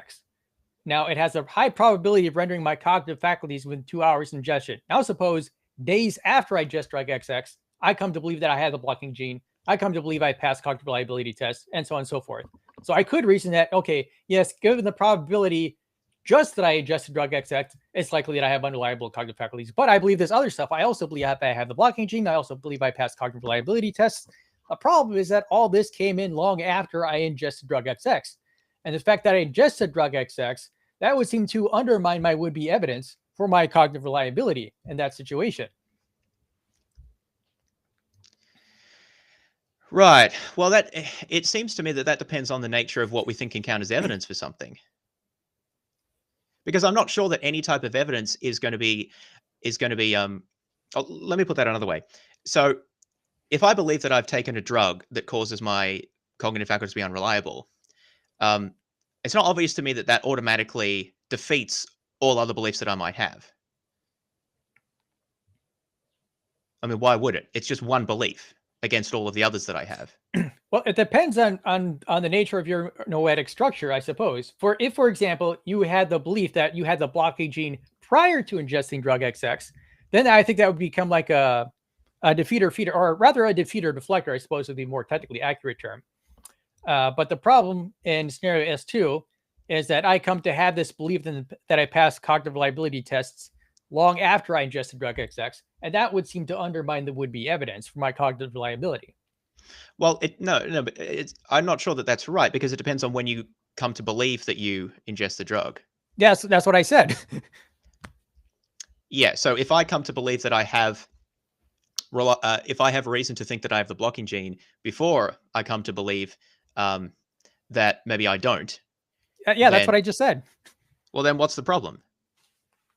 Because, I mean, most naturalists come to the table with a whole bunch of beliefs about the way the world is that are not a priori. Okay, yeah, that's true. So won't those deflect this as an issue? Because they're like, well, okay, so maybe there's this consideration in virtue of which I have to be concerned about my cognitive faculties, but I have all these other considerations that I've considered beforehand. And in virtue of those, I think that they deflect this defeater, as you put it. All right, so does that work in scenario S3? Because remember, in scenario S3, you come to have these beliefs after drug XX entered your bloodstream. So that, it seems to be a problem. The undermining problem seems to apply in S3 for the same reason it does in S2. All these beliefs come in after drug XX entered the bloodstream. Yes, but the relevant point, it seems to me, is when my belief comes about as to when, sorry, I didn't say that very well. When does my belief come to be formed about whether I've had the drug or not, or whether I have the mutation? Okay, so so let's see if I can understand you this correctly. Suppose in scenario S3, I came to believe that entity entails the XX mutation, but I come to believe that after I have all these beliefs about passing cognitive effectively, yes. And so forth. Okay, so in my opinion, by my lights, it seems to me that even though the belief in the XX mutation came afterwards, it's nonetheless true that your belief came in after the time in which drug XX entered the bloodstream, or so you believe. Yes. And that would seem to be, by my lights, be undermined. Okay, let's talk about that, because I think we might be getting to the crux of it. So why does that undermine the belief? Because that I have reliable cognitive faculties. Because these beliefs came in after drug XX entered the bloodstream. So could you just flesh that out? Why is that important? I mean, this might seem nitpicky, but I think this actually matters. Why does it coming after matter? For the same reason it does in S2. Now, can you just explain it without saying in the same? Because ultimately, you're going to have to give an explanation, right? So, what's the reason why it matters? Why it comes afterwards, after the mutation? So in scenario S1, Sam believes he ingested drug XX, and he came to the belief, or let's modify the scenario this way. Maybe this will make it easier. Suppose I know Sam ingested drug XX, but Sam doesn't know that yet. And Sam comes to believe that, a doctor came in, he said, I have reliable cognitive faculties. And then later comes to believe that he ingested drug XX. But I know that Sam ingested drug XX prior to coming to that belief. Now, would I have rational grounds to believe that Sam's cognitive faculties are reliable?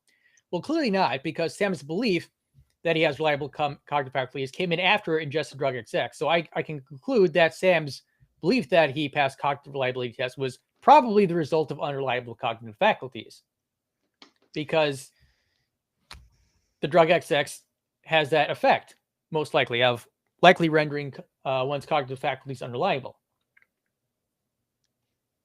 And to me, that seems to be the same principle for S2 and S3, because the XX mutation has already probably affected your cognitive faculties unreliable after that point. It seems like I think it's very important to keep this in the first person context, because we're interested here in what we can rationally believe. That's one of the reasons why I wanted to look at S2 rather than S1. So if I have, let's set this up this way. I have a whole bunch of beliefs that I have a whole bunch of beliefs about my cognitive faculties being reliable, right? Or at least minimally reliable. And then I come to believe that I have XX mutation. I have the XX mutation. Now, you're saying that should act as a defeater for my beliefs because the XX mutation would have occurred prior to me forming those other beliefs, right?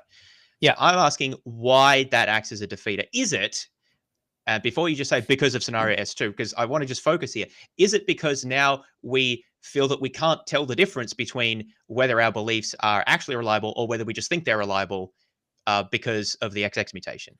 Well, that's part of it. Yeah.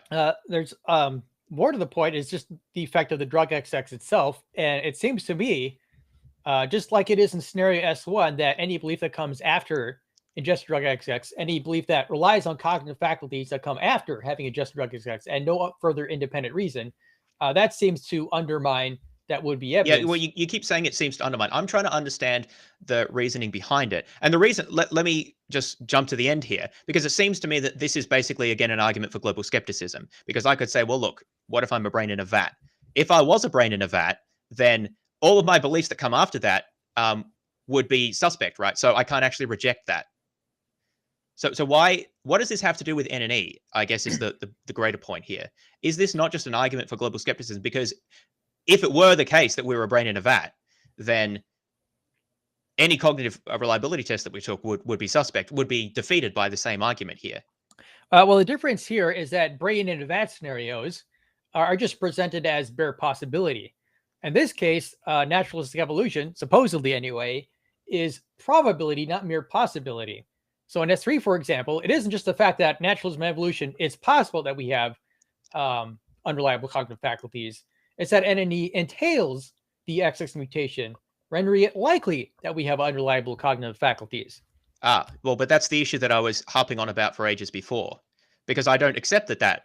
You're just telling me that's a bare possibility that NNE entails a mutation, because I don't think it does, right? Just as I don't think that we're brain in a vat, I don't think that NNE does entail that our cognitive faculties are probably unreliable. So where's the symmetry breaker there? As a naturalist, right? So a bit confused. So which premise are you disputing here? It was, I believe, premise 12. That right. Let's look at here. Yeah. But I mean, I'm not sure that I have to be committed to that, because all of this is quite suspect to me, to be honest. So maybe just sort of if we can focus on the logic here, right? Do you think that my beliefs that, let's put naturalism to the side for a moment and just sort of not say whether I'm a naturalist or not. Maybe I'm a theist. Like, do you think that that my beliefs that my cognitive faculties are reliable should be defeated because of the possibility that I'm a brain in a vat? Not from the possibility, no. Okay, like, because a priori you can't rule that out, right? So that sort of structure applies. Well, maybe you think you can, but it seems to me that we can't rule that out a priori. Okay, so, but you think that as a naturalist, my belief that my cognitive faculties are reliable should be defeated by, well, the fact that I believe by evolution and naturalism. So I don't think that that's the case, right?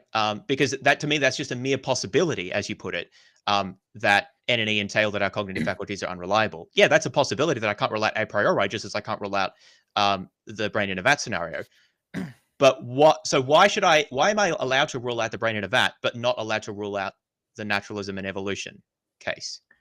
Because of the probability thesis. Can you explain why that's relevant here? Yeah. So the probability given naturalism and evolution that our cognitive faculties are reliable is low. That's what the probability thesis says. So it's one thing to say brain in a vat as a bare possibility. It's quite another to say that I have this belief, and this belief entails that I probably am a brain in a vat right now. No, but I don't believe that belief entails that. Also, the probability thesis could easily be recast in terms of brain in a vat. So the probability of our cognitive faculties being reliable given brain in a vat is low, right? So I can just substitute that out. So where is the symmetry breaker here between brain in a vat probability thesis and naturalism probability thesis? Well, it's quite simple. A naturalist would believe naturalism is true, whereas I do not believe that the brain in vat thesis is true. Yeah, but a naturalist doesn't accept that our cognitive faculties are... The probability of our cognitive faculties being reliable is low under naturalism. They only accept that it's low a priori. And I would ask you, do you believe that it's low a priori that our cognitive faculties, the probability of our cognitive faculties would be reliable, given that we're a brain in a vat? I don't think a priori is... No, the probability thesis isn't a priori exactly. So the alien scenario, remember, there is a priori knowledge, but there's also a posteriori knowledge. So the a posteriori knowledge in that scenario is naturalism and evolution.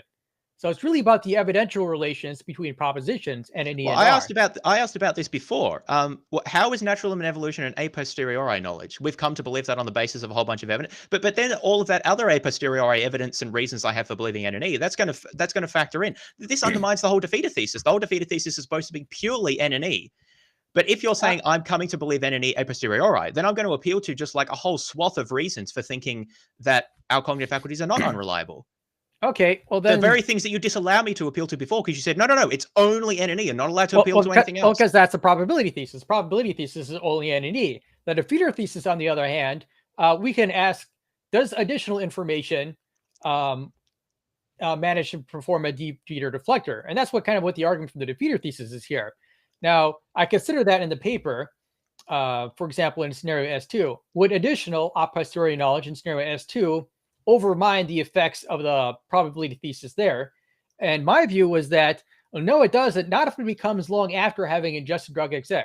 So what about S3? Would additional a posteriori information do that? Well, I would say, no, it doesn't. Not if all that information came in after drug XX was inserted into our bloodstream. And so that is where I think the crux would lie. Yeah, in my opinion. So if you want, maybe it will help if I can put on my naturalism hat and say how I would attack this argument. Feel free. All right. How I would attack this argument is I would bite the bullet for the probability thesis. And but I would actually dispute scenario S2 here. You might say, well, how could you reasonably reject scenario S2? Well, what I've sort of been implicitly assuming through this argument here is a kind of at least a sort of weak internalism for justification. So for those who don't know epistemology, internalism is the idea that our justification works through internal factors of the mind, and externalism is where justification works through external factors. So I would say that, okay, yes, given just the propositional evidence, it seems quite likely that I have unreliable cognitive faculties. But suppose I ingest drug XX, but I have the blocking gene, and I still have the intuition that my cognitive faculties are reliable, and that intuition is veridical because my cognitive faculties are functioning properly. And because of that, my intuition that my cognitive faculties are reliable, combined with the fact that my cognitive faculties are in fact reliable, is what gives me warrant, that gives me knowledge that my cognitive faculties are reliable despite having adjusted drug XX. And that would then carry down through scenarios S3 and S4. And that was how I would say that despite the probability thesis, despite the having ingested drug XX having been inserted into my bloodstream, I'm nonetheless warranted in believing my cognitive faculties are reliable. That's how I would attack this argument, because I don't think just adding a bunch of propositions afterwards, if they come in having after ingested drug XX, will suffice. For the same reason they don't in scenario S2. Yeah, I think that's a sort of an approach of externalism that would be fairly popular among a lot of philosophers.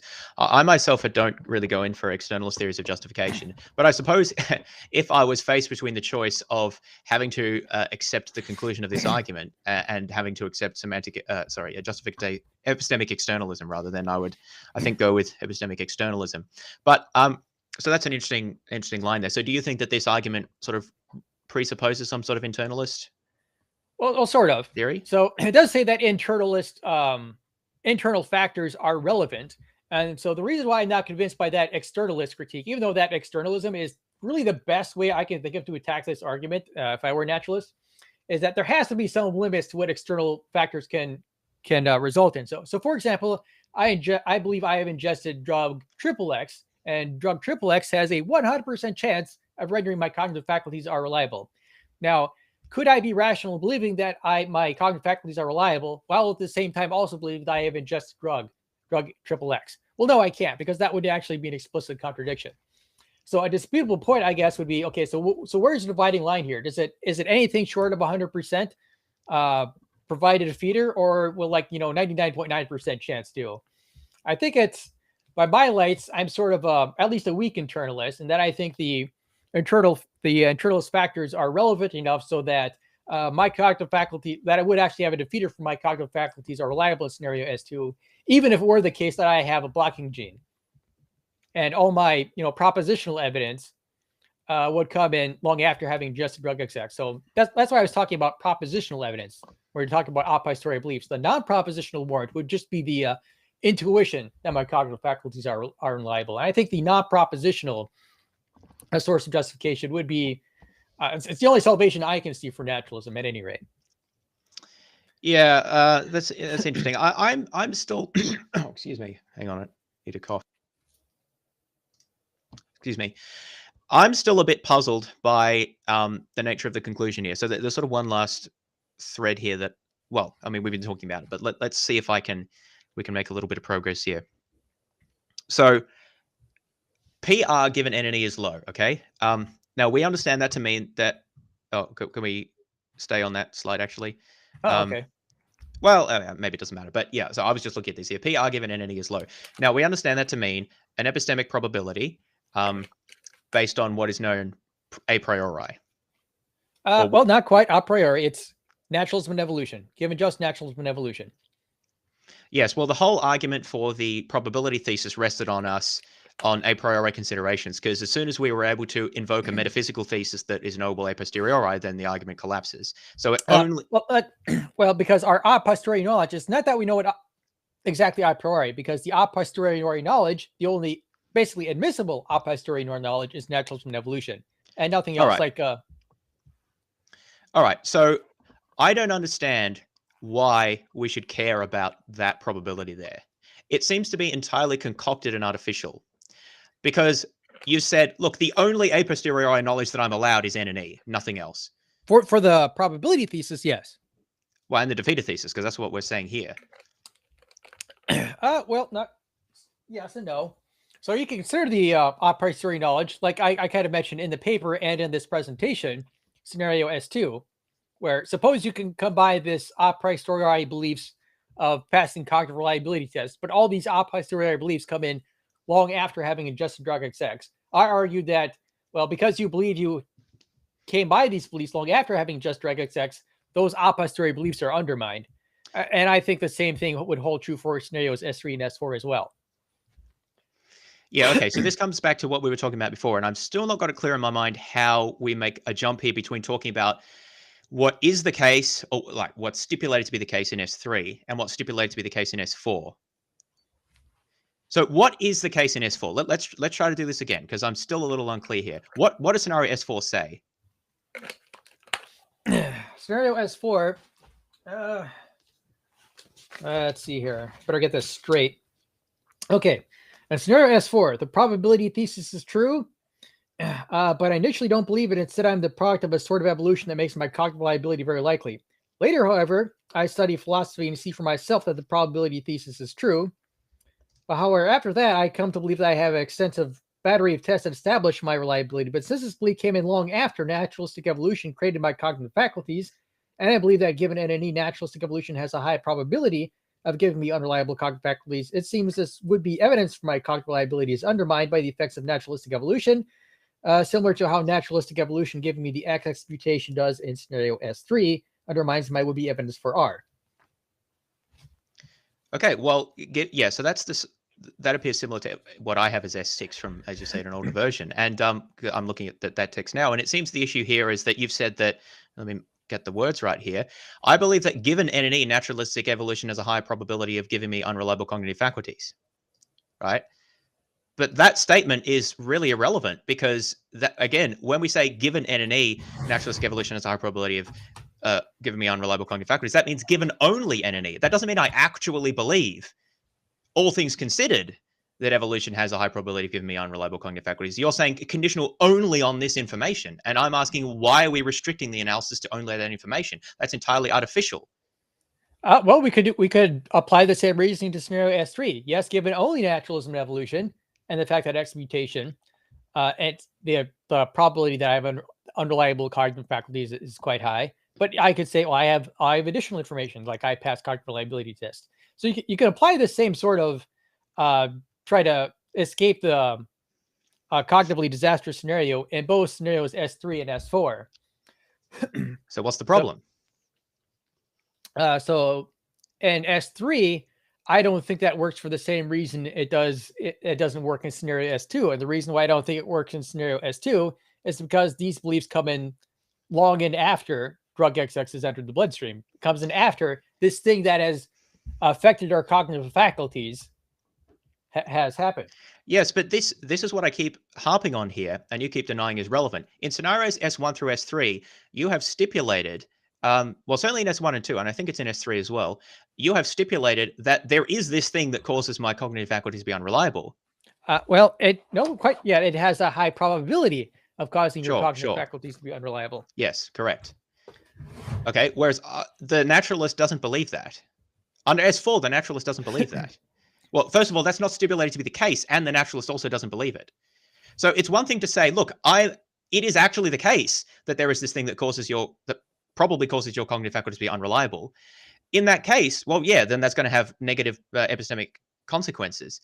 But S4 doesn't say anything about that there actually is any such thing. Well, that's not quite happened because our cognitive faculties are a product of naturalistic evolution. Yeah. In scenario S4, does naturalistic evolution cause your cognitive faculties to be probably unreliable in scenario S4? Epistemically speaking, yes. No, that's not true. It's only true if you only condition on NNE. That's what the scenario said. You read it out, and it said conditioning on NNE. And based on what we've discussed so far, that means only conditioning on that. That's also true in S3. No, because then, okay, let's ask the question: does NNE cause it to be the case in scenario S3 that my cognitive faculties are probably unreliable? Via the probability thesis, yes. No, given what's stated in S3. Yes, via the probability thesis. Well, okay, maybe, again, we keep coming up here to get this point. NNE entails XX mutation. What does that mean? The probability that that we have the XX mutation given naturalism and evolution is 1. Okay, so it is a probability claim again. Okay, fine. So S3 and S4 are both making probability claims. So then would push back to S2. So yeah, that's what I was saying. I wasn't clear about which S3 was. But S1 and S2 then, they are saying that the drug causes us probably to have unreliable cognitive faculties, whereas S3 and S4 don't say that. Or the mutation causing that. Well, all it says is that the probability conditional only on NNE is high, but that's different to saying it actually does. Okay, so it looks like it might be premise 11 that I'm disagreeing with, not the jump from 3 to 4, but from 2 to 3, because I misunderstood about whether that was a probability statement in S3 there. Oh, they're all probability statements. No. S3 is saying I ingest the drug and a drug has this consequence, not just I believe that it has the consequence. Well, S2 says I ingest drug XX, but I also does believe drug that. have that consequence or not? Or do I just believe that it has the consequence in that scenario? It does. Okay, that's the difference. That's not just a probability statement. That is saying in this scenario, the drug actually has that consequence. In S3 and S4, you are not saying that. You're saying natural evolution. You're not saying that they do have this consequence. You're just saying I believe that they do, conditioned only on my belief in entity. That is the critical difference. Well, no, in S3 and S4, the probability theses are actually true. Yes, but that's irrelevant because the probability, in my opinion, because that is artificially restricting what we believe, restricting what we're considering about our beliefs, only conditioned on N and E. But I have lots of other beliefs as well. So ours not going to be You could low apply the same under thing all for of my scenario beliefs. S2, though. No, you can't, because you have stated that drug XX actually does cause my cognitive faculty to be probably unreliable. That's the difference. Not just that I have a restricted type of belief that it does. It actually does in S2. So I'd have a false belief if I believed otherwise. Well, in S3, that is also true through the No, it's not, because thesis. you've just told me you haven't said that N and E actually do entail the XX mutation, only that I believe No, they do. that They do in scenario S3. But that's what I asked before, and you said it was the opposite when I asked. No, I didn't say that before. Oh, for goodness sake. I Is said it the the case probability- that N and E actually... No, okay, probability is not the same as the actual state of affairs. We've got to get this clear, right? Probability is an epistemic claim about my knowledge, and actual state of affairs is what pertains. In scenario S3, does the actual state of affairs of natural and evolution cause the XX mutation, or is it merely my belief in it, conditional on N and E, that is... that renders my cognitive faculties unreliable? Is it a probability claim about epistemics, or is it an actual metaphysical claim in S3? I feel like you keep flipping between this, because I've asked this question so many times, and you've said yes sometimes and no other times. I think I've been pretty consistent in saying that the probability that the XX mutation... Probability. Exists, yes. Okay, so not actually, just the probability, epistemic belief. Why do I keep saying epistemic belief? That's redundant. I apologize for that. The belief. The epistemic... I'll try again. The epistemic probability that I have the XX mutation given N and E is 1. In S3, we're talking about here. Yes. Okay, so it is not true that N and E causes the XX mutation in S3. Only that I believe that it does. Okay, the epistemic probability of N and E given... So that probability belief is actually correct in this scenario. Okay, so it is a claim about what is the case. Okay, so then I do disagree with the jump between S3 and S4. It's very different to say that I have a belief in something and that belief is true. That's what I'm trying to distinguish in S3. So if it is the case that N and E actually causes the X mutation, then I'm going to say, look, that's not the case in S4. At least that's not... I don't think that's the case as a naturalist in S4. So that's the difference.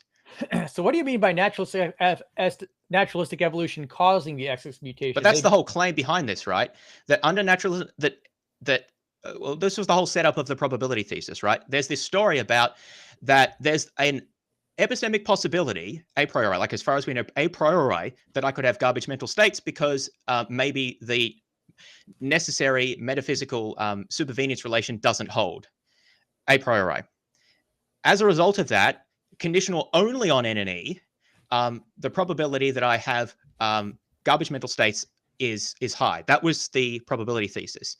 And that's what appears to be appealed to in S3. However, under S4, now you're telling me that the mere fact of the probability thesis means that I should actually believe that my cognitive faculties are actually unreliable.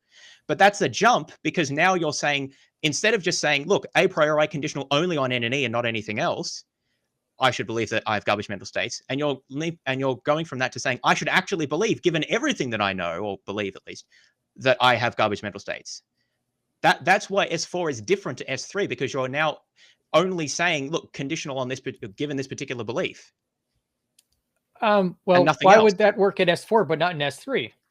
Because in S3, this is what we were just talking about. In S3, you told me it is actually the case that naturalism and evolution produce garbage mental states most of the time. No, and in scenario S3, again, very important to get this precise here, is that the probability that I had the XX mutation given N and E is 1. Yes, and then I asked, is it actually the case that N and E causes the XX mutation in S3? And you said it does. In the sense that because naturalistic evolution, if it exists, would create the XX mutation. There you go. Yeah. Okay. So that's different to S4, which does not state that.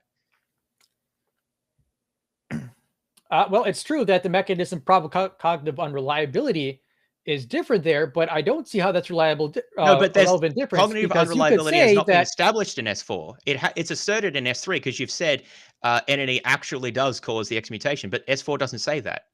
All it says is that I believe that given only N and E, which, okay, no, sure, S4, but I have other beliefs. And S4 says the probability thesis is actually true there. Yeah, but that just means that just means that the probability of R is the probability under only N and E of garbage mental states is high. That's all that says. It doesn't actually say that I probably did. Sorry, it doesn't actually say that naturalism and evolution leads to mostly garbage mental states. It just says that the probability of that is high given only N and E. That's the difference here. So I'm just saying I don't have to. I'm not constrained as a naturalist to only believe N and E. I'm allowed to believe lots of other things as well, in virtue of which R is not low. It's actually high. Well, the person in scenario S3 could do the very same thing. Well, in doing so, they would have a false belief, which is not true in S4. They would have a false belief because you've told me that N and E actually does cause the X mutation. Yeah, it does, but they could still have other beliefs. Why would it be false to believe that they have the blocking gene, that they pass cognitive reliability tests? Oh, well, so this is the blocking gene issue again. Yeah, so it wouldn't be false to believe they had a blocking gene. And indeed, if they had good reason to think that, then that would obviate the scenario again. So this is what pushed us back to scenario 1 and 2 before, right? Yes. But in that case, what's the problem then? So this would, just to clarify this would be equivalent to saying, basically, in S4, I think I have good reasons for thinking that R is actually high under N and E, just in it, like not just N and E. In addition, I'm adding other things in there. Likewise, I may have other good reasons for thinking in S3 that I actually have the blocking gene. I may have those reasons in S1 and 2 as well. So, and my objection to that in the paper and in this debate was, it seems that if those beliefs come in after drug XX, it seems those beliefs would be undermined. Right. And that is what's different in S4, because we haven't asserted that there is any XX mutation or drug X. So there's no, like, how do we know that they come before or afterwards? Well, because naturalistic evolution is what is responsible for giving us our cognitive faculties. Yes, but naturalism, excuse me, naturalism and evolution will only undermine my cognitive faculties if I don't have the blocking gene, to use that comparison. Right. Now, you've told me. Sorry, go ahead. Right. So in both cases, naturalistic in S3 and S4, naturalistic evolution is what is responsible for giving us our cognitive faculties. Yeah. And the likelihood, again, given just an entity, both in S3 and in S4, likelihood given just an entity, that naturalistic evolution gives us unreliable cognitive faculties is high. That is true in both in S3 and S4. And both in S3 and S4, a person could say, well, I have all these other, it's true that given just entity, I have unreliable cognitive faculties, likely. I don't just believe that, I have also these other beliefs. Yep. That is something one could say both in S3 and S4. Yes, that seems true. So then what's the problem? Well, the problem I get, and this is where it seems to be our disputable point, right, is that like in S2, if I come by these beliefs after drug XX entered my bloodstream, it seems those beliefs are undermined after that. And that would seem to be the case for S3. And that case would seem to be similar. And if it's true in S3, it also seems to be true in S4. Because in both cases, this happens after the relevant thing has affected our cognitive faculties. But it seems that they're only undermined if I don't have the blocking gene. If I have the blocking gene, then they don't undermine it. And that's where you come into the externalism rebuttal that I gave earlier. That if I don't think you have to appeal to sorry, I interrupted. Yeah, and the externalism thing I came in scenario S2. So what a naturalist could say is that, well, if I do have the blocking gene in scenario S2, then even if I come to the belief that I have the blocking gene after having ingested drug XX, it doesn't matter because I actually do have the blocking gene. I don't know that you have to appeal to externalism to make that appeal. What's the externalism? I'm not saying that not having the blocking gene like causes it. I mean, the idea of externalism is that, this is for our audience, right? That states of affairs sort of external to our mental states, like non-beliefs basically can have justificatory power, but I don't, or can justify propositions. So states of affairs that are non-mental can justify our beliefs. But I'm not sure that you need to appeal to that here. It seems to me that in S1 and S2, the ingestion of the drug would only undermine my belief in my cognitive faculties if it is actually the case that I didn't have the what was it again, the blocking gene. Well, actually, yeah, but that's the external factor I'm talking about. The fact that you don't actually have the. Yeah, but that's not the claim I'm making. I'm saying my belief. Well, okay, so the thing is that in an internalist view, ingesting a drug cannot have any effect on your justification, right? Because it's got to be a belief that justifies other beliefs. So it would have to be that your belief in ingesting the drug in 1 and 2 defeated your belief in your cognitive faculties being reliable. But what I'm saying is that would only be true if I didn't also had a belief that I had the blocking gene. Okay, but in scenario S2, what happens if you come to the belief that you have the blocking gene days after you ingested drug XX? Would your belief be undermined? I'm not sure why it would. Okay, I think that's really our disputable point here is that, well, maybe. Why would it? So I think maybe our really disputable point here is premise 10. Perhaps so. That seems to be it here, because if you don't believe that if I ingest drug XX, but I come to believe that I have the blocking gene days later after I believe I ingested drug XX, because that's what scenario 2 is, both in the presentation and the paper, that I ingest drug XX, but I come to the belief that I have the blocking gene, that I passed cognitive reliability test days after that. But it seems to me that belief is undermined by the fact that I believe I ingested drug XX. If you replace ingesting drug XX by being a brain in a vat, how does you not get the same result here? Well, I actually think you do. If you actually do believe that you're a brain in a vat, then that would undermine your beliefs. Oh, I see. So you're quite right there. Right. Yeah, but well, it seems to me then that it does. So the whole issue here depends on whether you think that believing that you ingest a drug, in this case here, would undermine other beliefs that you have about your cognitive faculties being reliable. And I just don't see why they would. I mean, if they were sufficiently powerful as general reasons, right? But the point is that just merely in virtue of believing that, because I could have very strong reasons for believing other things. So why does this one belief automatically trump everything else? Okay, so it seems we found our disputable point here, and that are differing intuitive perceptions, and that it seems to me by my intuitions that if these beliefs come in long after you believe you ingested drug XX, those beliefs are undermined by the belief that you ingested drug XX previously, and you do not share that same intuition. Is that correct? Yeah, I don't actually know that that's the entirety of the dispute, but yeah, that's definitely part of it here. Okay, so in that case, it seems like you would dispute premise 10 here, where R is defeated in scenario S1, but R is not defeated in scenario S2. S1 is where Sam just drug XX. Yeah, I think that I also am not convinced about the leap between 3 and 4, but you're right. There are further disputes here as well. These are 12 is a material conditional. Yeah. So the only way 12 can be false is if R is defeated in S3 and R is not defeated in S4. Yeah, I mean, I've just been arguing repeatedly that I think that it may well be the case that it could be not defeated in S4, but defeated in S3.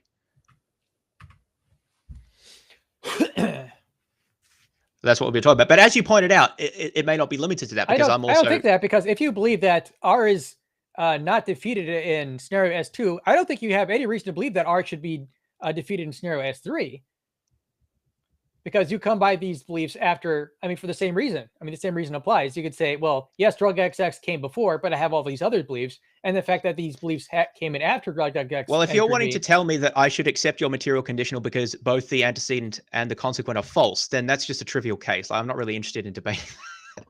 Well, yeah, that's what I mean. So you wouldn't dispute. But that's a frivolous case, right? I could say that about all of these.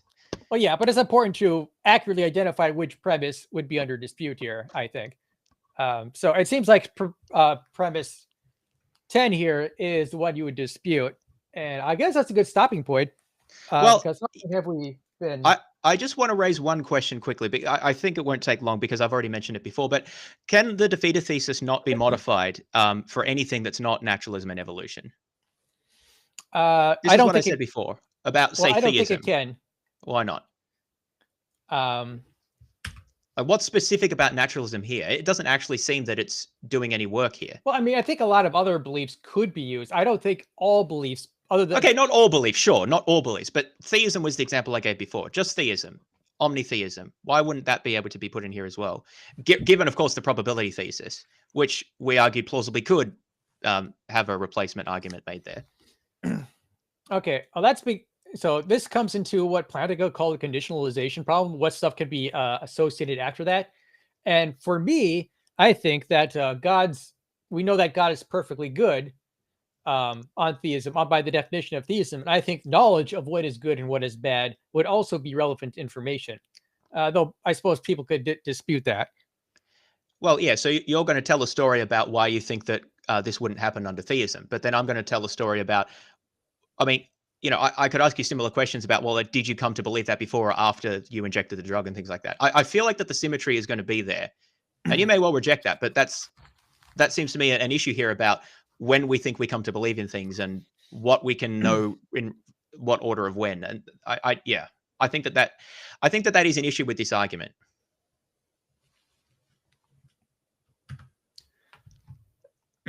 All right, so I will. Ooh, look at that echo there. I'll stop sharing my screen here. Oh, there we go. So are we doing questions or? Are we doing questions? The chat was going pretty hot, but mostly banter. Okay, here's something that looks like a question. Oh, where did it go? Oh, it's more of a statement, something that stood out for me. Hang on, let me just...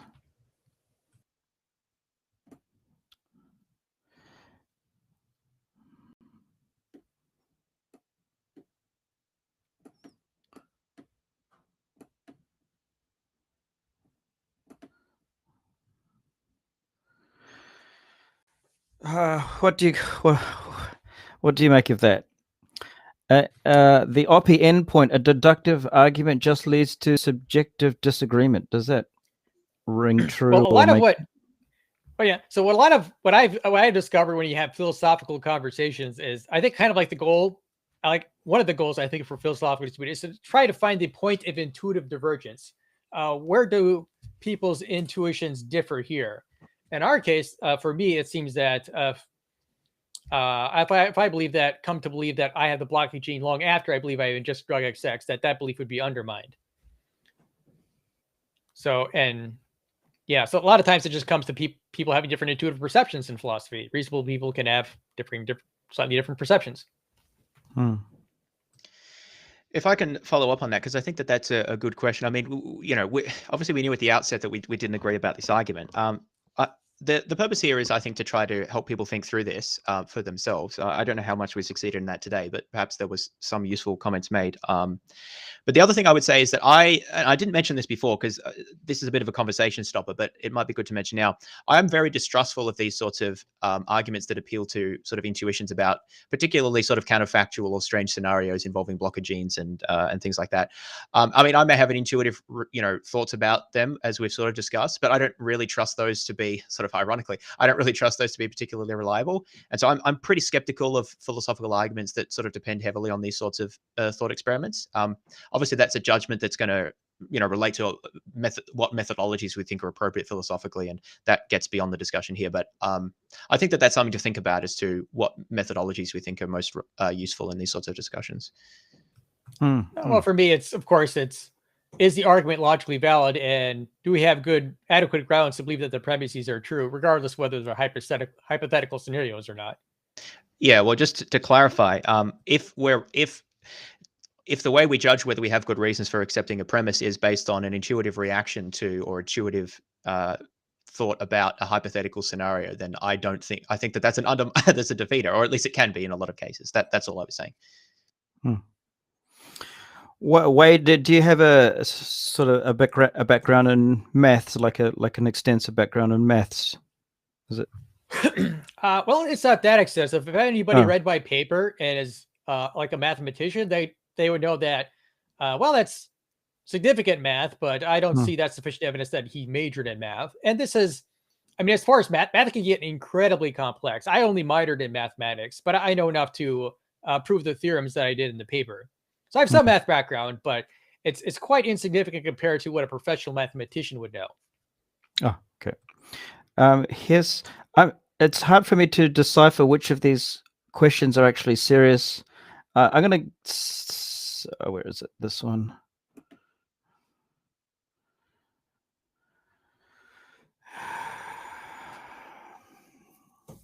The answer is nothing, because it's about the supervenience relations between the mental states and the physical states. Given just naturalism and evolution, it's unlikely that the strong supervenience relation would be such that we would have reliable cognitive faculties. That's why I mentioned in the paper and in this presentation, mental states being effectively epiphenomenal, because given no matter which conceivable mental state associations obtained for a given physical state, the resulting outcome would be the same, including the allele frequencies, phenotypes, selection pressures, and so forth. Yeah, and if I can just make a comment about that. So I don't agree with epiphenomenalism. We haven't really debated that in this debate, because the probability thesis was couched in terms of that we can't know a priori that this supervenience relation holds. I think we have good reasons to think that there is a supervenience relation here.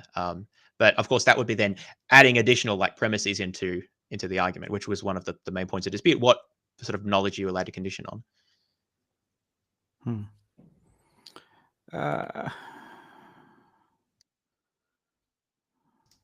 Yeah, so this question comes because I have a little sort of joke thing that I do on my videos, which is to rate people's bookshelves in when I'm responding to videos, just because it's sort of so common. I actually can't really see MC's bookshelf because it's kind of blurred out, but it is quite an impressive collection, I will say that. Yes, it's the magic of f2.8. Oh, okay, right. Okay, I don't know if there's much more going on here. There was a lot of joking in the chat going on. Oh, okay. I Hang like on. Alan Turing's remark. Do you think it's reasonable to ask which premise you disagree with if your argument has more than 40 premises? Oh, yeah. Yes. Because that is how philosophy works. You identify a specific step in the reasoning that you disagree with, because the only way a valid argument could be sound is with a false premise. And so it's certainly nice if you want to make philosophical progress to identify which premise you think is false, if you believe the argument is unsound. I think it just didn't make for so much of an entertaining debate. In terms of entertainment value, it was. Are you not entertained? Well, I hope you guys had a dance. I hope you guys had fun.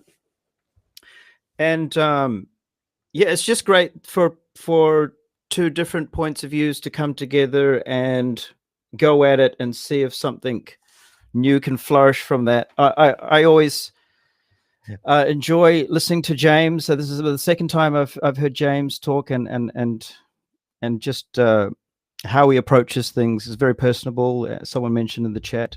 How was your experience, Wade, with how James was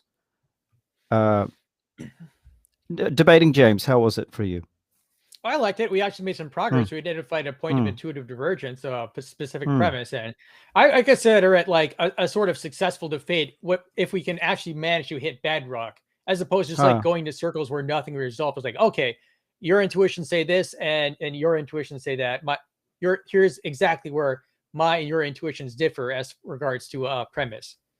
And James, from your side, Wade's presentation was very dealing with that whole paper and all the points and stuff, coming at it sort of quite thick and fast. How was your experience of that for you? Yeah, I had seen a similar version of this presentation, and I do find it a bit hard to follow in parts because it is quite dense. I'm grateful for Wade's time and for your time as well in facilitating. I do think that we made some progress.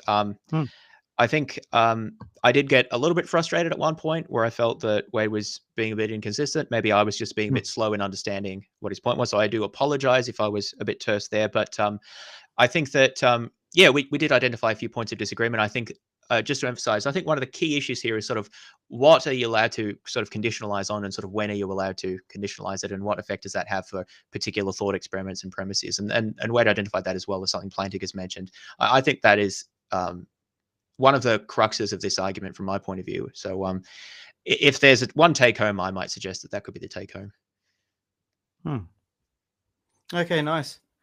Well, thanks once again for your time. There's close to 40 people tuned in earlier on, and a lot of heat in the chat. A lot of going on in the chat there. If you want to have a bit of a laugh later, you can have a read through. But yes, thanks, guys. We'll sign off. We'll sign off here. Thanks, everyone. Bye. Bye.